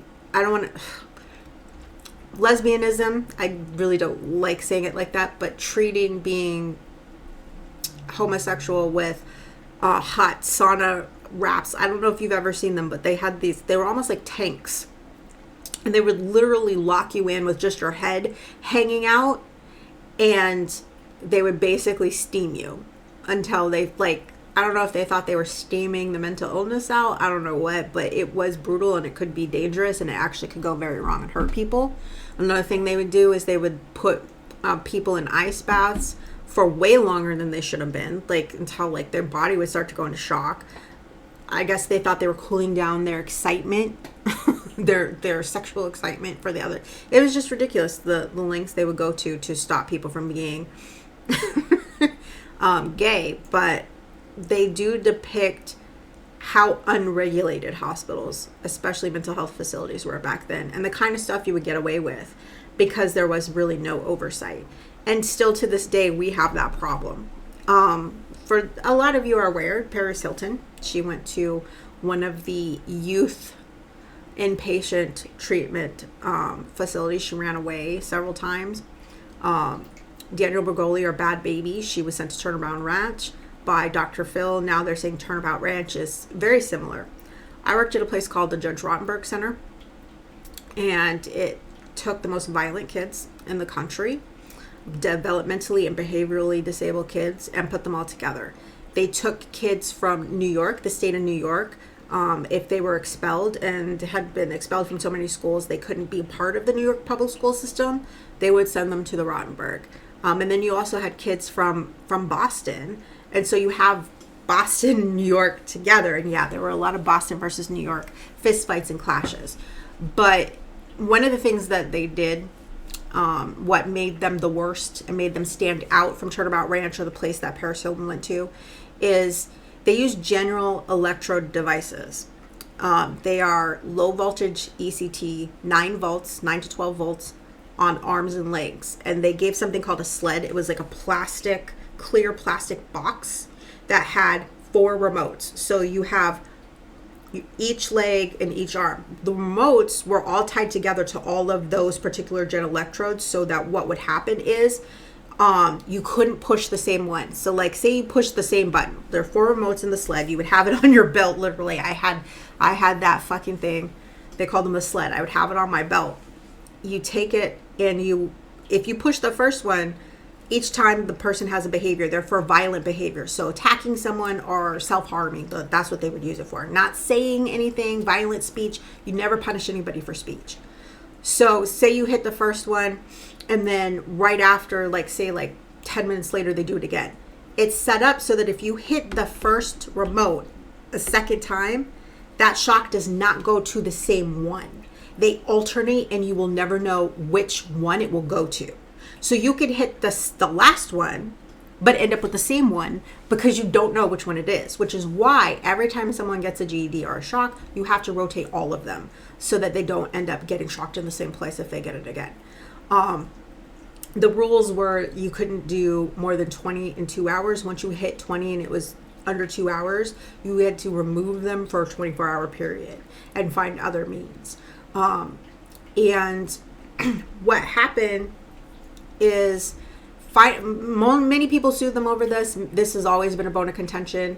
What ended up happening was the United States Supreme Court in October of 2020 determined that it was cruel and inhumane and they couldn't do it anymore. They actually had to have the Supreme Court of the United States determine it.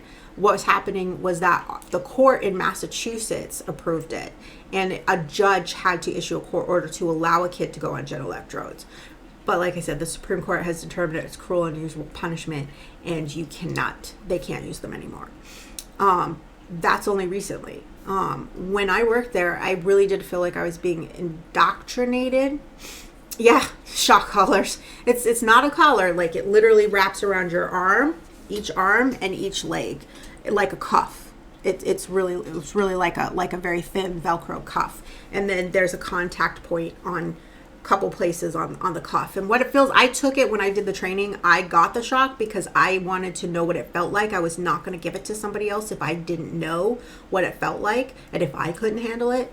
And it really feels like if you've ever stuck your tongue on a battery to test the charge, it feels like that, but for 5 seconds straight, and you lose control of the function of whatever limb it goes off on. That's more terrible. Like I was tensed up. I was ready to take it and I was not prepared. Like I thought I was ready and it hit me and like I lost control of my arm. So the idea that you're a kid and you don't know what's about to come, and what it was is most people were more scared of the, anticipating it than the actual shock. But it's not the point. It is cruel. When I worked there, I felt like I was being indoctrinated. When I got my when I was working there during the training, I should have known something was wrong when they bragged about their facility being the basis of an episode of Law and Order. That should have been a red flag right there. What really got to me, there were 2 points in the training that really, really stick out with me still to this day, is one that there was they were saying that the hallucinations don't exist. It's not a thing. And they have this a method of medication only as an absolute last resort, which is great. But to say that hallucinations don't, basically their argument was, since no other person can corroborate it, it can't be real. You don't know what people feel, see. Like, if you could say that about all of psychiatry, no one else can corroborate how you're feeling. You are going to talk to someone about your feelings, help you process your emotions, your grief, the things that you're going to. No one else can corroborate that's how you really feel. No one else can corroborate that's what's really going on. So if you're saying that we don't believe in hallucinations because no one else can corroborate that they're even happening, then you shouldn't be in psychiatry altogether, because the base of psychology is trusting what your patient is saying to you is happening in their mind. And so if you are saying we're not going to treat hallucinations because we can't verify they're happening, so therefore it's just people seeking attention, then basically you're discrediting the entire field of psychiatry, because you're going off of, you're telling them your emotions. They can't verify you feel that way. They can't, so it's absolutely ridiculous. And I remember he got into a fight with someone like during the training because they're like, that makes no sense, it's stupid. But he was like staunchly about it. He was going to stand for it. And then the next thing that I remember was, so everybody there is on this absolutely fucking ridiculous vegan diet. And it's not because it's vegan. I have nothing against vegans. This is hardcore extreme. Like, we couldn't even use butter. Like, we couldn't even use margarine to cook stuff. We couldn't even, they wanted us to make them pancakes. We had no way to grease the pans. We couldn't use any additional oil. We couldn't use no refined sugar, no additional, on top of being vegan, no refined sugar, no additional oil, no additional fats. Like, so you couldn't use oil to cook anything. You couldn't, use margarine to spray. You couldn't even use spray stuff to spray a pan to cook. Like, I literally, it was the worst ever. They were trying to make me make pancakes, and I'd use water to keep the pan, to keep the pancakes from burning and sticking. Like, it was awful. It was the most horrible stuff ever. And I remember there was a kid, he came in slightly overweight. Within a month, he lost enough weight from that diet that he was underweight. And that's what, you can't give that across the board to every single, you have kids young as 8, you have some adults that were in that program. And the fact that you're giving everyone the exact same diet is absolutely insane, because there are people with health issues like this particular kid that can't sustain this diet. And then it got to a point where parents actually got together and threatened to sue them to give their kids milk and meat because it was causing them health issues. So one day I just showed up and we had milk. You know what? I've never been so happy in my life. Let me tell you why. Soy milk makes people fart, and try restraining somebody being the bottom half of a 2-person restraint, holding someone's legs down while they're farting at you.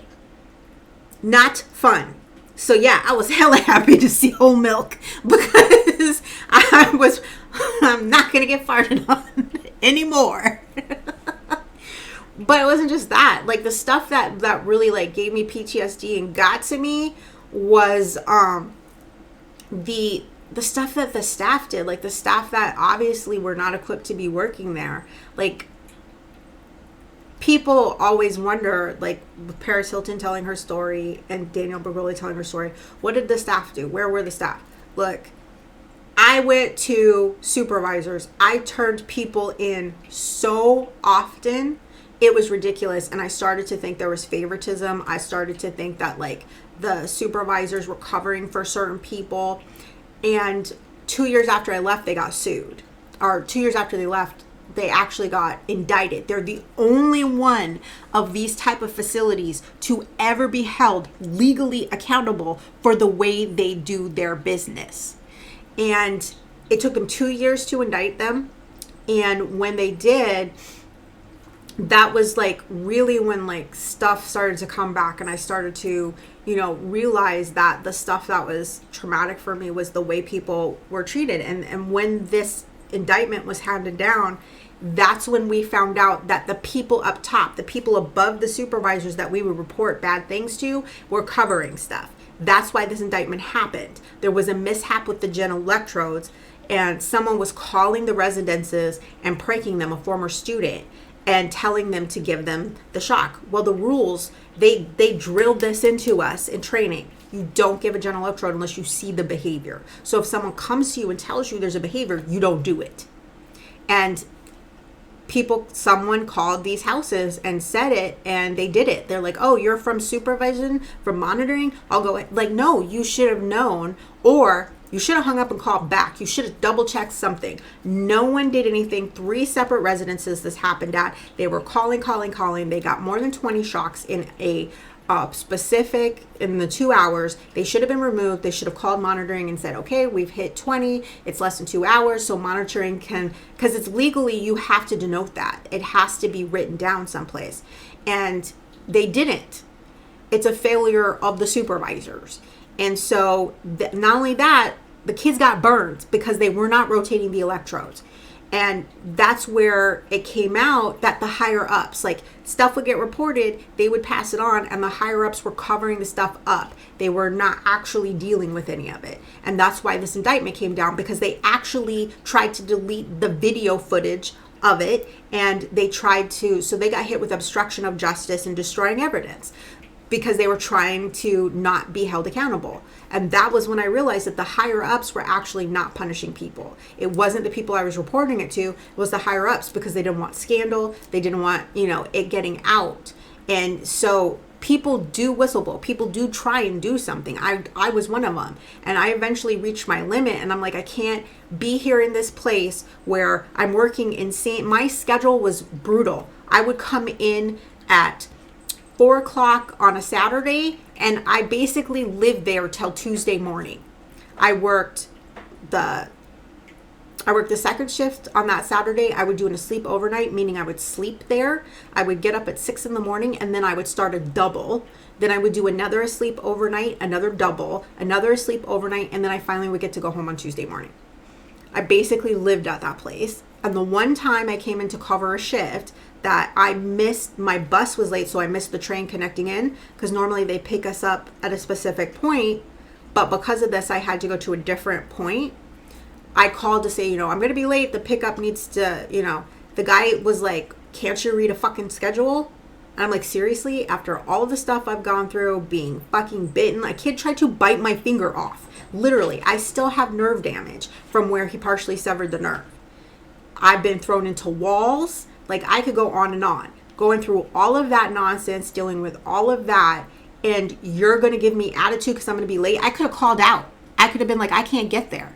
Instead, I was still trying to go to work, and he gave me attitude, and I was like, you know what, I'm not going. And I called HR, and I quit. I was like, this is ridiculous. This is absolutely insane. I've seen some of the worst, most heinous things ever in this place, and you're going to crap on me because I'm going to be late? You're going to give me attitude? No.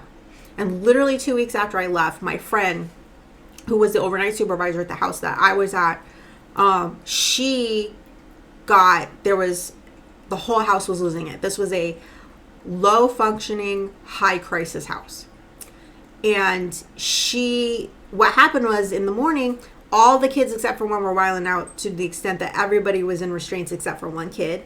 Like, they were trying to restrain, but you have a smaller staff at night. So you had 3 people doing restraints. You had one kid who was beating on her back while she was restraining another kid. And you had one kid behaving himself. While this is happening, the relief comes in and refuses to clock in early to help them. She's getting beaten and they're refusing to help her. She calls so what happens was, then monitoring, the supervision people who are watching the cameras, they call. She thinks they're calling her so that she can give the phone to the relief so that they can be forced to clock in early and help her. No. Monitoring says to her, why aren't you giving that kid his reward that he earned? She's in the middle of a restraint, got another kid on her back beating on her, and you want her to what? Get up? Let go of the restraint, the kid that's wilding out and tearing the house apart, so she can go give a reward to the one kid who's behaving? And that was it. That was her moment. That was her limit. She got up, shook the kid off her back. She clocked out. She called a cab. She called HR and said, I quit. Like, it was awful. It was so horrible. We had no support. We had, when I say I saw awful stuff, when I first started going, there was one house I was weekend supervisor, and the girl was not to be left alone to do bathing. She was a 1-to-1 for bathing, meaning there had to be staff with her when she bathed. I remember the first night, the girl refused to go in. She refused to go in and do the 1-to-1. She's like, oh, we just stand outside the door. That's not what her treatment plan says. She's a 1-to-1 for bathing. You need to go in there. The girl would not, she absolutely would not do it. I was like, screw it. You go back wherever, I will handle it. And I went in and I did it. And I had to do that the whole weekend. And then I remember taking the school on Monday. Something happened. The kids were absolutely teasing her. And I went to sit by her on the bus and I realized she smelled, and if you're a woman, you know what it is. And so it's a lady issue. She needs to go see a doctor. I immediately took her to the nurse. We didn't even take her to her classroom. I walked her straight to the nurse while I was taking the kids and doing the classroom drop-offs. And I was like, she needs to see a doctor. And the woman looked at me. I just pushed her and she was like, oh, okay. Next day, nothing. They didn't take her to the doctor. Nothing happened. And it was still the same. The next day, it was still the same. I took her back. I said, she needs to see a doctor. It has not gone away. I come back the following Saturday and find out they did finally take her to a doctor. This poor girl, because no one was in there with her for one-to-one because she has developmental disabilities, she got her period and started let's just say she plugged up the hole and never unplugged it, and it just kept building up. And it is by the grace of God that she never got toxic shock. So that's the kind of stuff that gives me PTSD and nightmares. Like, that's just systematic neglect. That's several shifts, several different people not doing their job. And to the most vulnerable that we have here. And that's the kind of stuff that just broke my heart and made it difficult for me to be there. That's the stuff that gives me nightmares. That's the stuff that caused me to have PTSD. So when people ask where were the staff when the stuff, we were there, I don't know, but me personally, I was reporting people left and right. I was going over supervisors' heads. I was trying anywhere I could, and nobody was doing anything. The one time somebody did something was when I had a supervisor that took a kid out of a restraint before he was calm, and immediately he went and destroyed the house. She was just trying to keep a schedule, and she cared more about that than what was best for the kid. And she thought I was going to write her up. I called monitoring when it happened to let them know we have an issue. She's trying to she's trying to take a kid out of a restraint, keep him from being restrained. And the rules were, once a restraint is started, you can't stop it. And so they were like, you need to leave that kid. He's clearly having behaviors. So the rules were 30 minutes or when the behavior ends, whichever's later. So he was having behaviors after 30 minutes. She took him out. You're supposed to call monitoring, supervision. You're supposed to call them, and they'll check the tape to see if he is calm enough to be removed from the restraint. She didn't do that. She just let him go. And he immediately started destroying the kitchen.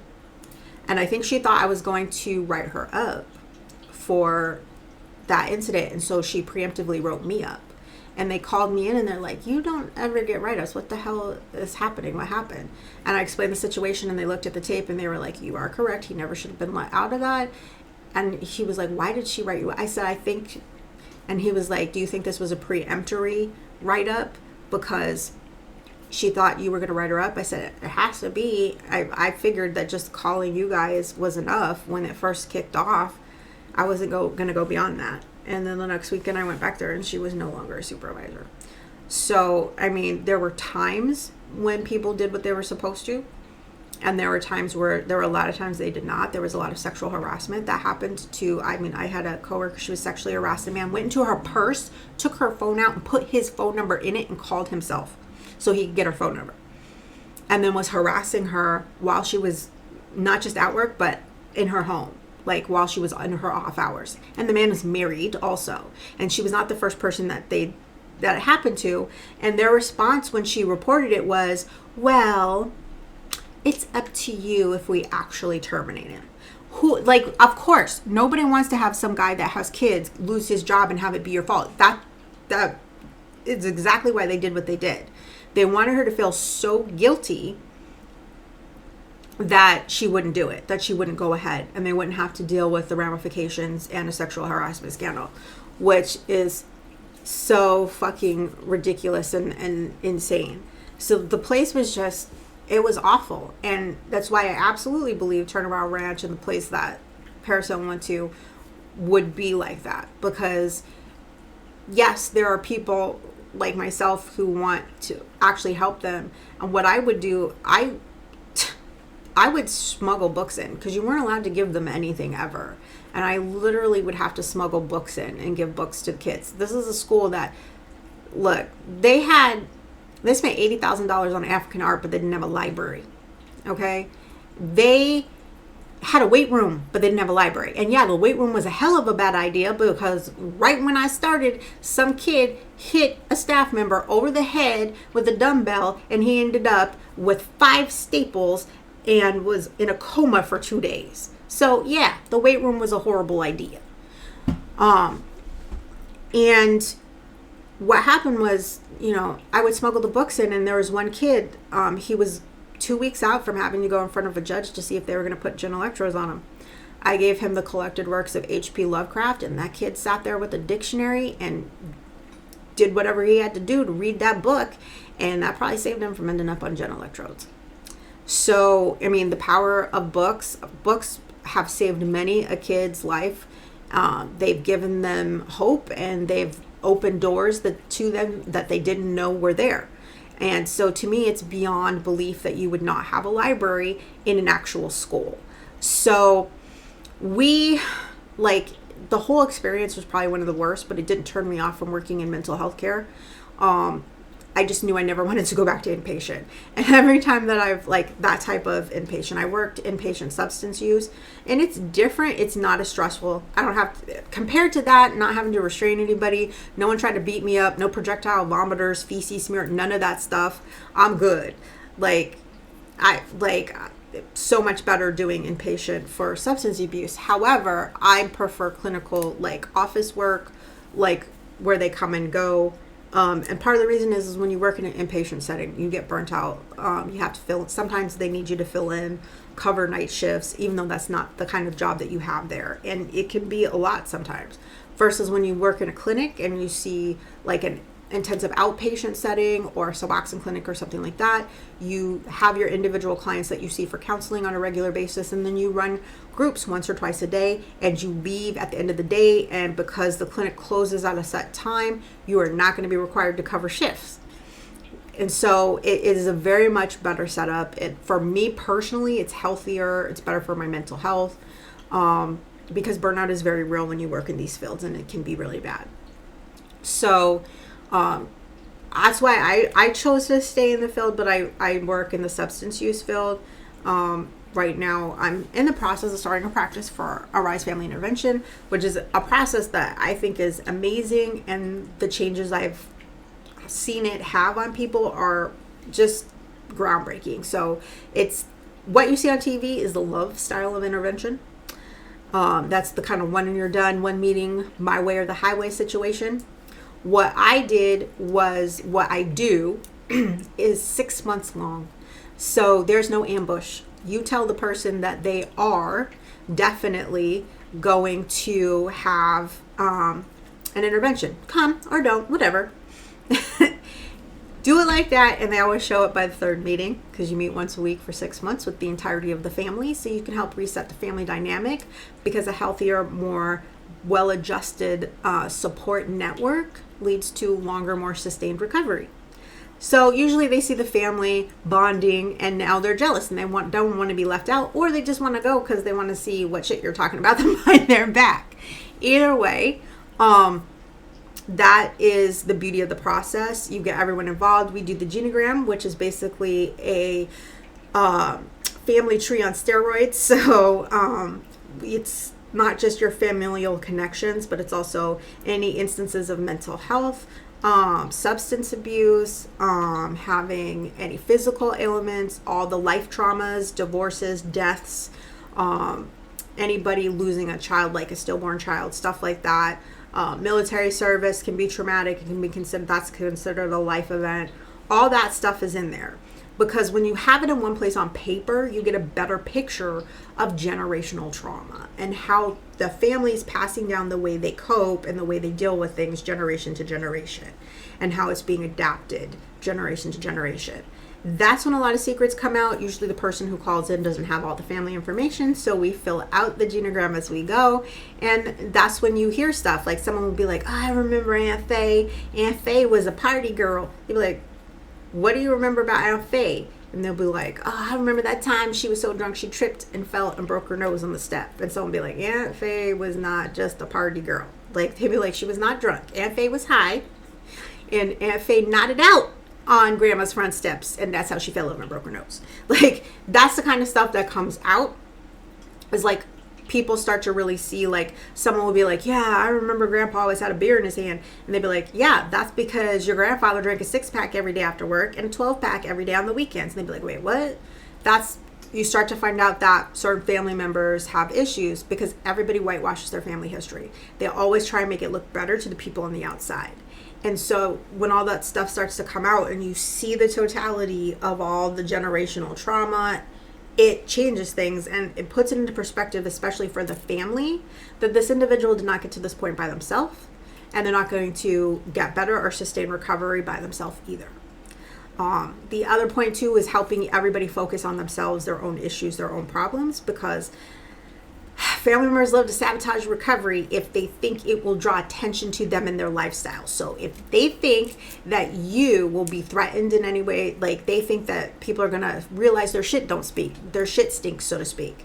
So yeah, they'll sabotage their brother's recovery so that people don't find out they're not living as great a life as they lead people to think. And I always thought people were full of crap when they said my sister sabotaged my recovery. Having dealt with families that had that happening, it is a real and very true thing.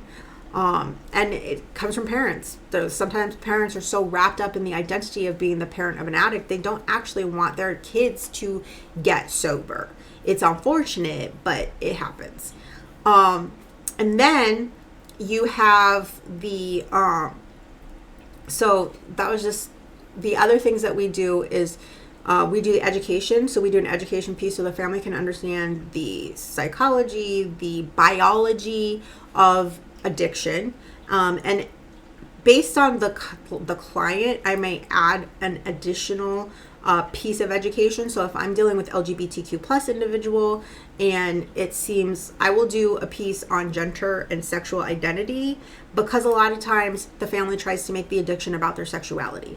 And best way to shut that down is to do education on gender identity and sexual identity, so it doesn't come up as the sole focus of the whole 6 months. I also, if I have a first responder, then I put in a education about PTSD so that the family can better be able to recognize when they are being triggered, and help them through that.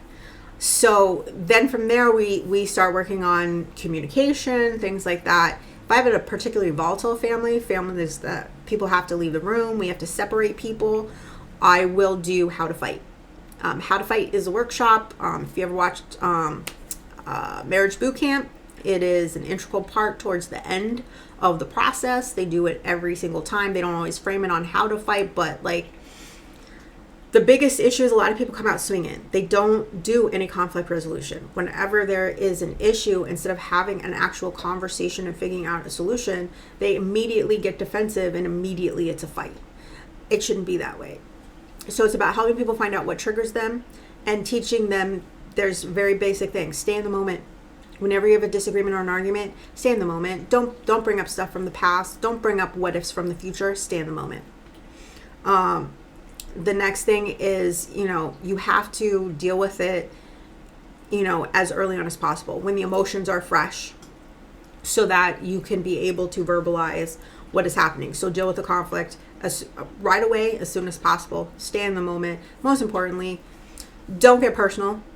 And that means, yes, it's personal. It's your loved one, your spouse, but don't get personal means don't take personal things and throw it in their face. Don't attack them with stuff that you know about them, because you're just hurting them. You're just trying to make them feel pain. And that's not necessary, and obviously once you get to that point, that's where you stop trying to resolve the conflict and it goes off the rails and the conflict's never going to get resolved. So don't make it personal. Don't throw stuff in people's faces. Stay in the moment and stay on the topic. Stay on this one thing that we're dealing with. Do it in the moment right away. Don't go to things from the past, things from the future. Don't bring up other stuff, because 9 times out of 10, if you're trying to resolve a disagreement and it hasn't gotten completely heated, maybe some raised voices, that's it. As soon as someone starts bringing up stuff from the past, they're deflecting. As soon as people start throwing things in your face to hurt you, they're deflecting. And you should take that as a hint that they're not equipped in this moment to deal with this. And just say, look, I don't think this is the right time to be having this conversation. Let's go calm down, and maybe in a couple hours or tomorrow we'll have it again. But as soon as that starts, you just need to shut it down in the conversation so that they can calm down, and not necessarily calm down. Like, it's that place of defensiveness. They may have felt attacked. It may have been your approach that may have caused their defenses to go up. So if you can approach it from a more level-headed space, it's probably more likely to actually get a resolution to the conflict and not go off into fighting. So that's the stuff that we teach when we teach how to fight. But I also look into what triggers you. Why do you go straight to fighting? What causes you to fight versus conflict resolved? And a lot of people have very small things. A lot of people don't realize they do it. And especially in parents, one thing that I have heard, what has been said to me is, we always say, I fight my kids to get their clothes on. I fight my kids to go to school. I didn't realize I was literally fighting my kids. Like, every time something happens, they immediately go to vicious insults. They never realized that they were going straight into fight. Like, that thing got ingrained in their head. You fight your kids to get their clothes on, and it got ingrained into their head so that they're just fighting their kids. They're not actually problem solving and conflict resolving with them. And that's why you end up with families that have no conflict resolution skills as a whole entire family. And so finding out how that happened, what triggers you, how to avoid it, how to, de-escalate situations. It's super important when you have a very, very volatile family, especially a family that tends to come to blows. It's super important to teach them that, clearly you lack conflict resolution skills, and we need to teach those to you and teach you the difference between fighting and actually resolving the conflict. You can have a heated argument and resolve the conflict. You just don't need to fight, like I'm saying, like throw things in people's faces, purposefully hurt them. You're sabotaging your own relationships with your family when you do stuff like that, because a lot of times it's those type of fights that stick in people's brains, and that's the memory that they have. So part of the reason I love this process, and the other thing is, relapse is part of recovery. It's going to happen. And by it happening when there's a professional there to guide the family through how to deal with it, and especially for helping the person figure out how to resolve their issues, it's really super important that you get the family all on the same page. And when I do this process, one of the biggest issues is once there's a relapse, a lot of the family, they're angry, they're frustrated. How can they feel betrayed? They're not understanding that relapses need to be addressed the same way as you would when someone's meds stop working. You do a restabilization, right? You go and you do a med stabilization, or you see about getting different meds. Same thing here. What it is you change the modality of treatment. You sit down and you sit down and you say, okay, look, what's going on? What happened? Is it because you didn't have enough support? You didn't have enough services? Do we need to try a different type of treatment? Or do you just need more support? Do we need to add services to what you're doing now? And that's really what it is. And to come back when you have a relapse, and also to avoid a relapse, knowing when you need to adjust your recovery tools. Do you need to go to more meetings? Do you need to change the meetings? That's a really big one.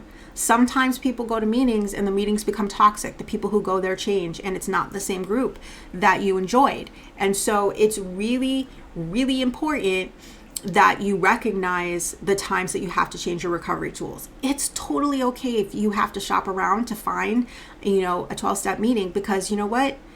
There's so many kinds. Big book meetings are not the only meetings anymore. You can go to Dharma recovery. You can do the 12 steps while doing yoga and meditation. There's agnostic recovery. There's smart recovery, which is almost entirely online and removes any spirituality from the situation. There's so many types of 12-step programs and meetings that you can go to. It's just a matter of finding which one is right for you. And it's perfectly okay if you have to shop around for a while before you can find the right group.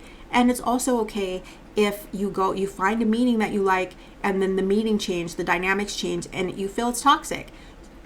Readjust your tools, find a new meeting. It's okay. It's no shame in that. And a lot of people feel bad when they have to go to different meetings because they feel like they're betraying the people at the meeting. They may have found their sponsor there. And sponsors, that's another thing. Just like with a doctor, if the first sponsor you get doesn't fit, if you don't feel right, get a different sponsor.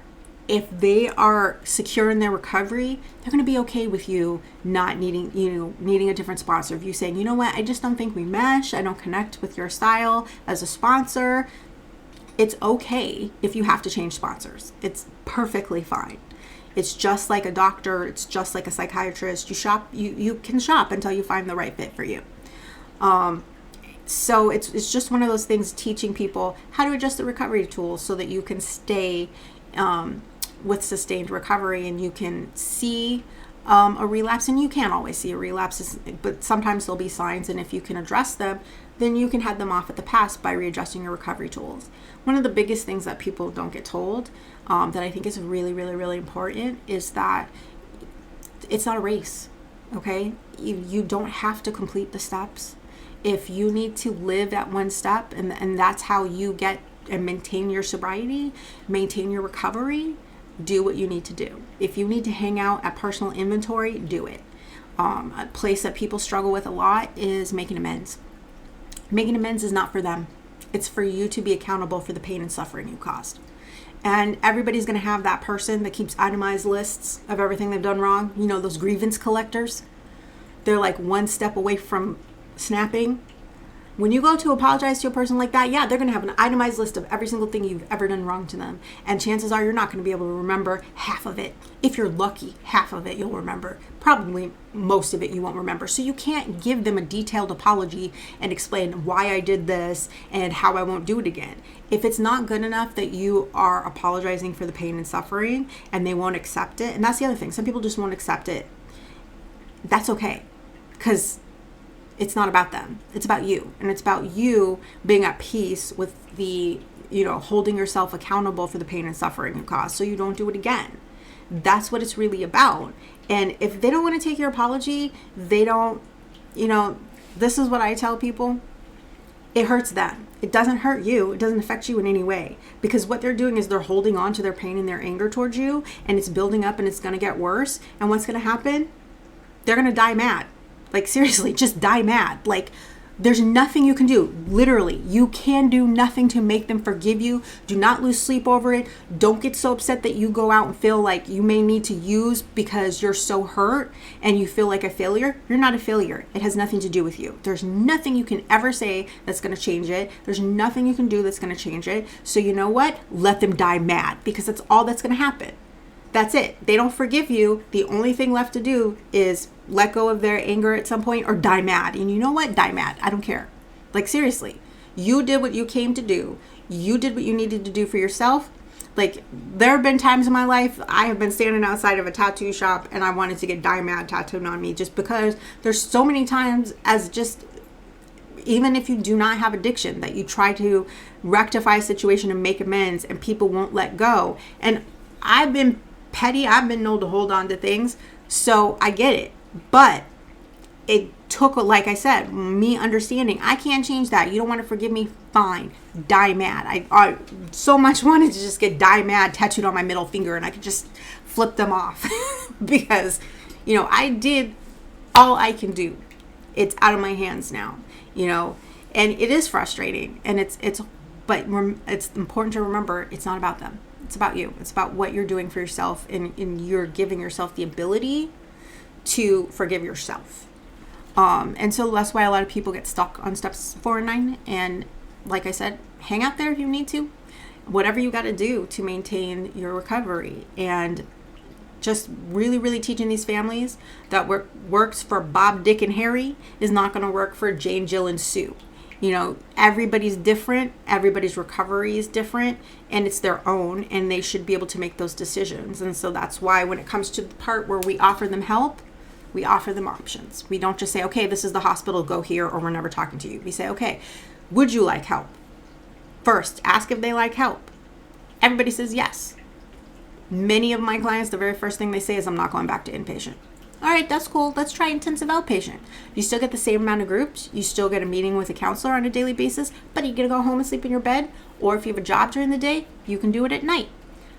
A lot of people love that. And I say, however, if it's an opioid situation, I'll say, just to give you a little bit more safety net and a little cushion, because you're not going to be in a hospital setting, why don't we throw a Vivitrol shot in? Those of you who don't know what Vivitrol is, it is 90-day time release Narcan. So what happens is if you use opioids after you get it, you go into hardcore withdrawal, like awful withdrawal. So I've seen people try, and what happens is we give a urine so that we can make sure that you are having no opioids in your system. What I've seen is someone pass the urine, they get to the point on inpatient where they pass the urine, and then somehow they'll get a Suboxone off of somebody or something, thinking, oh, I'm slick, I'm fine, I'm gonna get that shot. People on the street tell me it don't affect me. You could still do drugs when you're on it.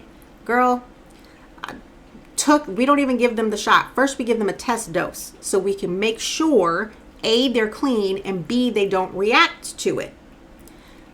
Took the test dose, not even 5 minutes later, falling out on the floor, vomiting, shaking, had to be taken to the hospital. That was just a 24-hour, that was just a pill that was the equivalent of a 24-hour dose. Imagine 3 months of that in your system and you decided to go use. You're going to be sicker than that. Like hardcore, hospitalized.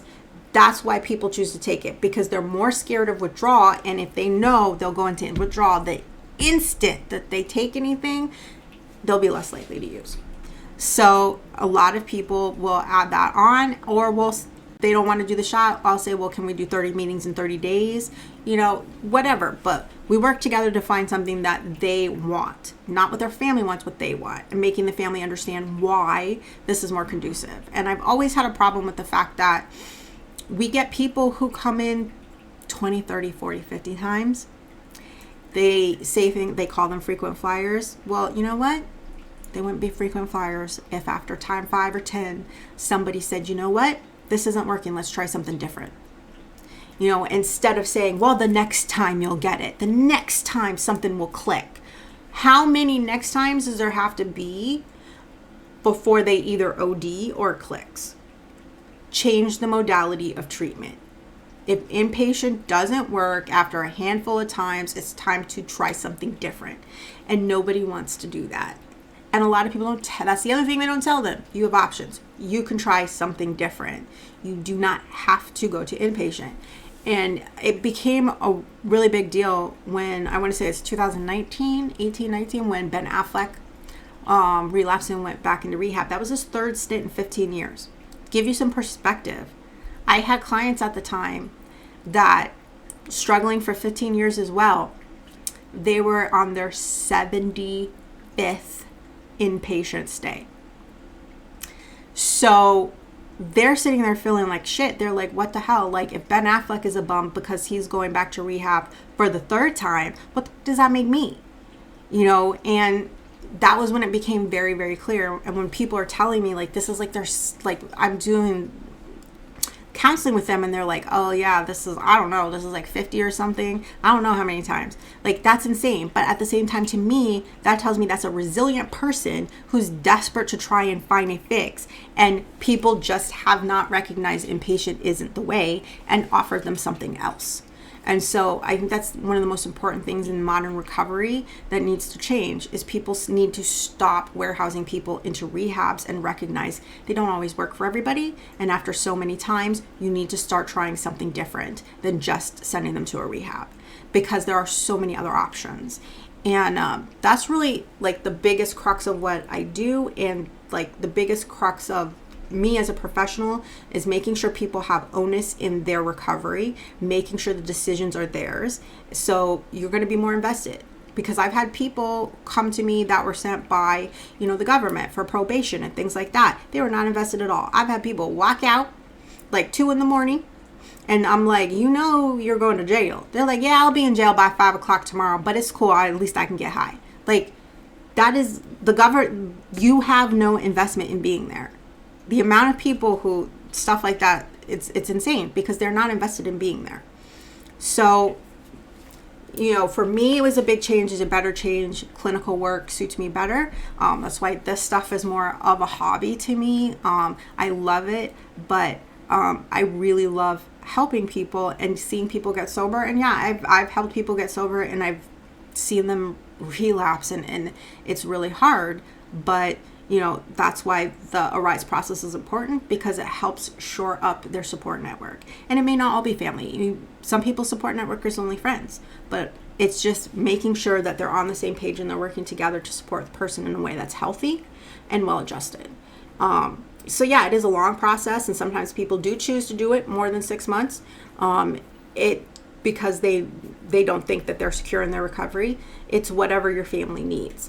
So I think that this works better because you're combining things, family systems therapy workshops with education and actual, basically team building for the family so that they can be stronger and healthier. And you're only as sick as your secrets.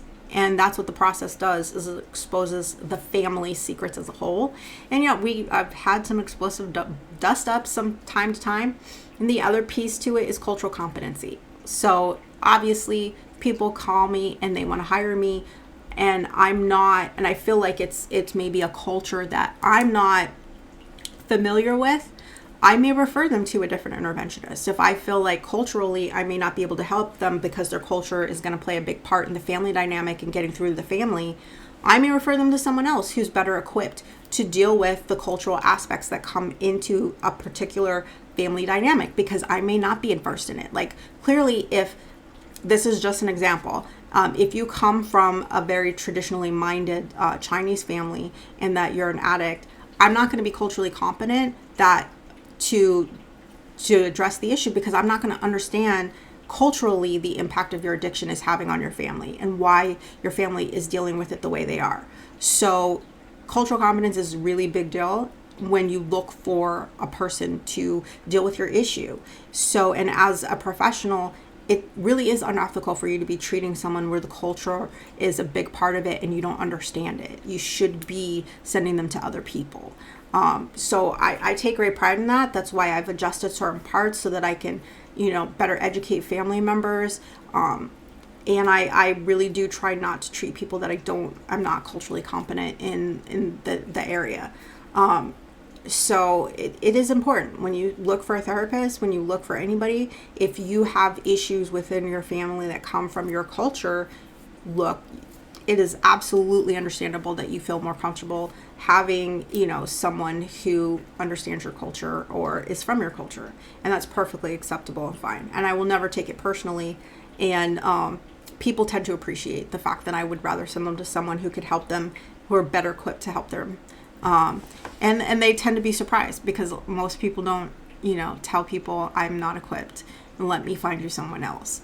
A lot of people won't admit that this is, they're not the right person for you. So, for me, it is super huge that it's transparency, giving them their own choices, and especially that I'm competent in the cultural issues so that I don't do them a disservice. Just the way that all of them should be. So we've made great strides, I think, especially in both. Obviously, we have issues in our mental health system, given what I described at the Rottenberg. But we've made great strides in certain places. And it is just a work in progress. Our whole health system it's a work in progress. I happen to live in the only state that has the closest thing to universal health care in the country. It is the state whose healthcare system Obamacare is based on. And for all the Republicans that tell you that it's not sustainable to do universal health care, a Republican created our system. So, yeah. Pretty much if you make under $40,000, you can get government subsidized health care at insane prices. A lot of people are shocked. There's anybody who makes under $20,000 gets free healthcare, period. Everything is paid for completely 100% free. and over 20,000 is when they start to charge small premiums per month, and certain things go up, like the prices of medications and things like that. But I mean, I'm not gonna complain about it. It's a system in which I was able to have a major medical surgery for only $100. So there's, you know, copay for emergency room at that time was $50. It's no ambulance ever. They never charge you for an ambulance. So I mean, I'm not really gonna complain. Like, there's no other way. I could never have lived in any other state and been able to afford that surgery. So it only costing me $100 is absolutely, where other people are getting insane bills, there's a huge difference. And so yeah, they're lying when they're saying that they can't do universal health care, or that it's not sustainable, or that it'll affect your Medicare, because I have friends on Medicare. Mass Health has not affected that at all. So it is just one of those things where, personally, I feel like we have, and I'm not assigning it to Republicans specifically or Democrats specifically, we just have people in charge who care more about saving the profit side of the healthcare industry than actually saving our country's health and well-being.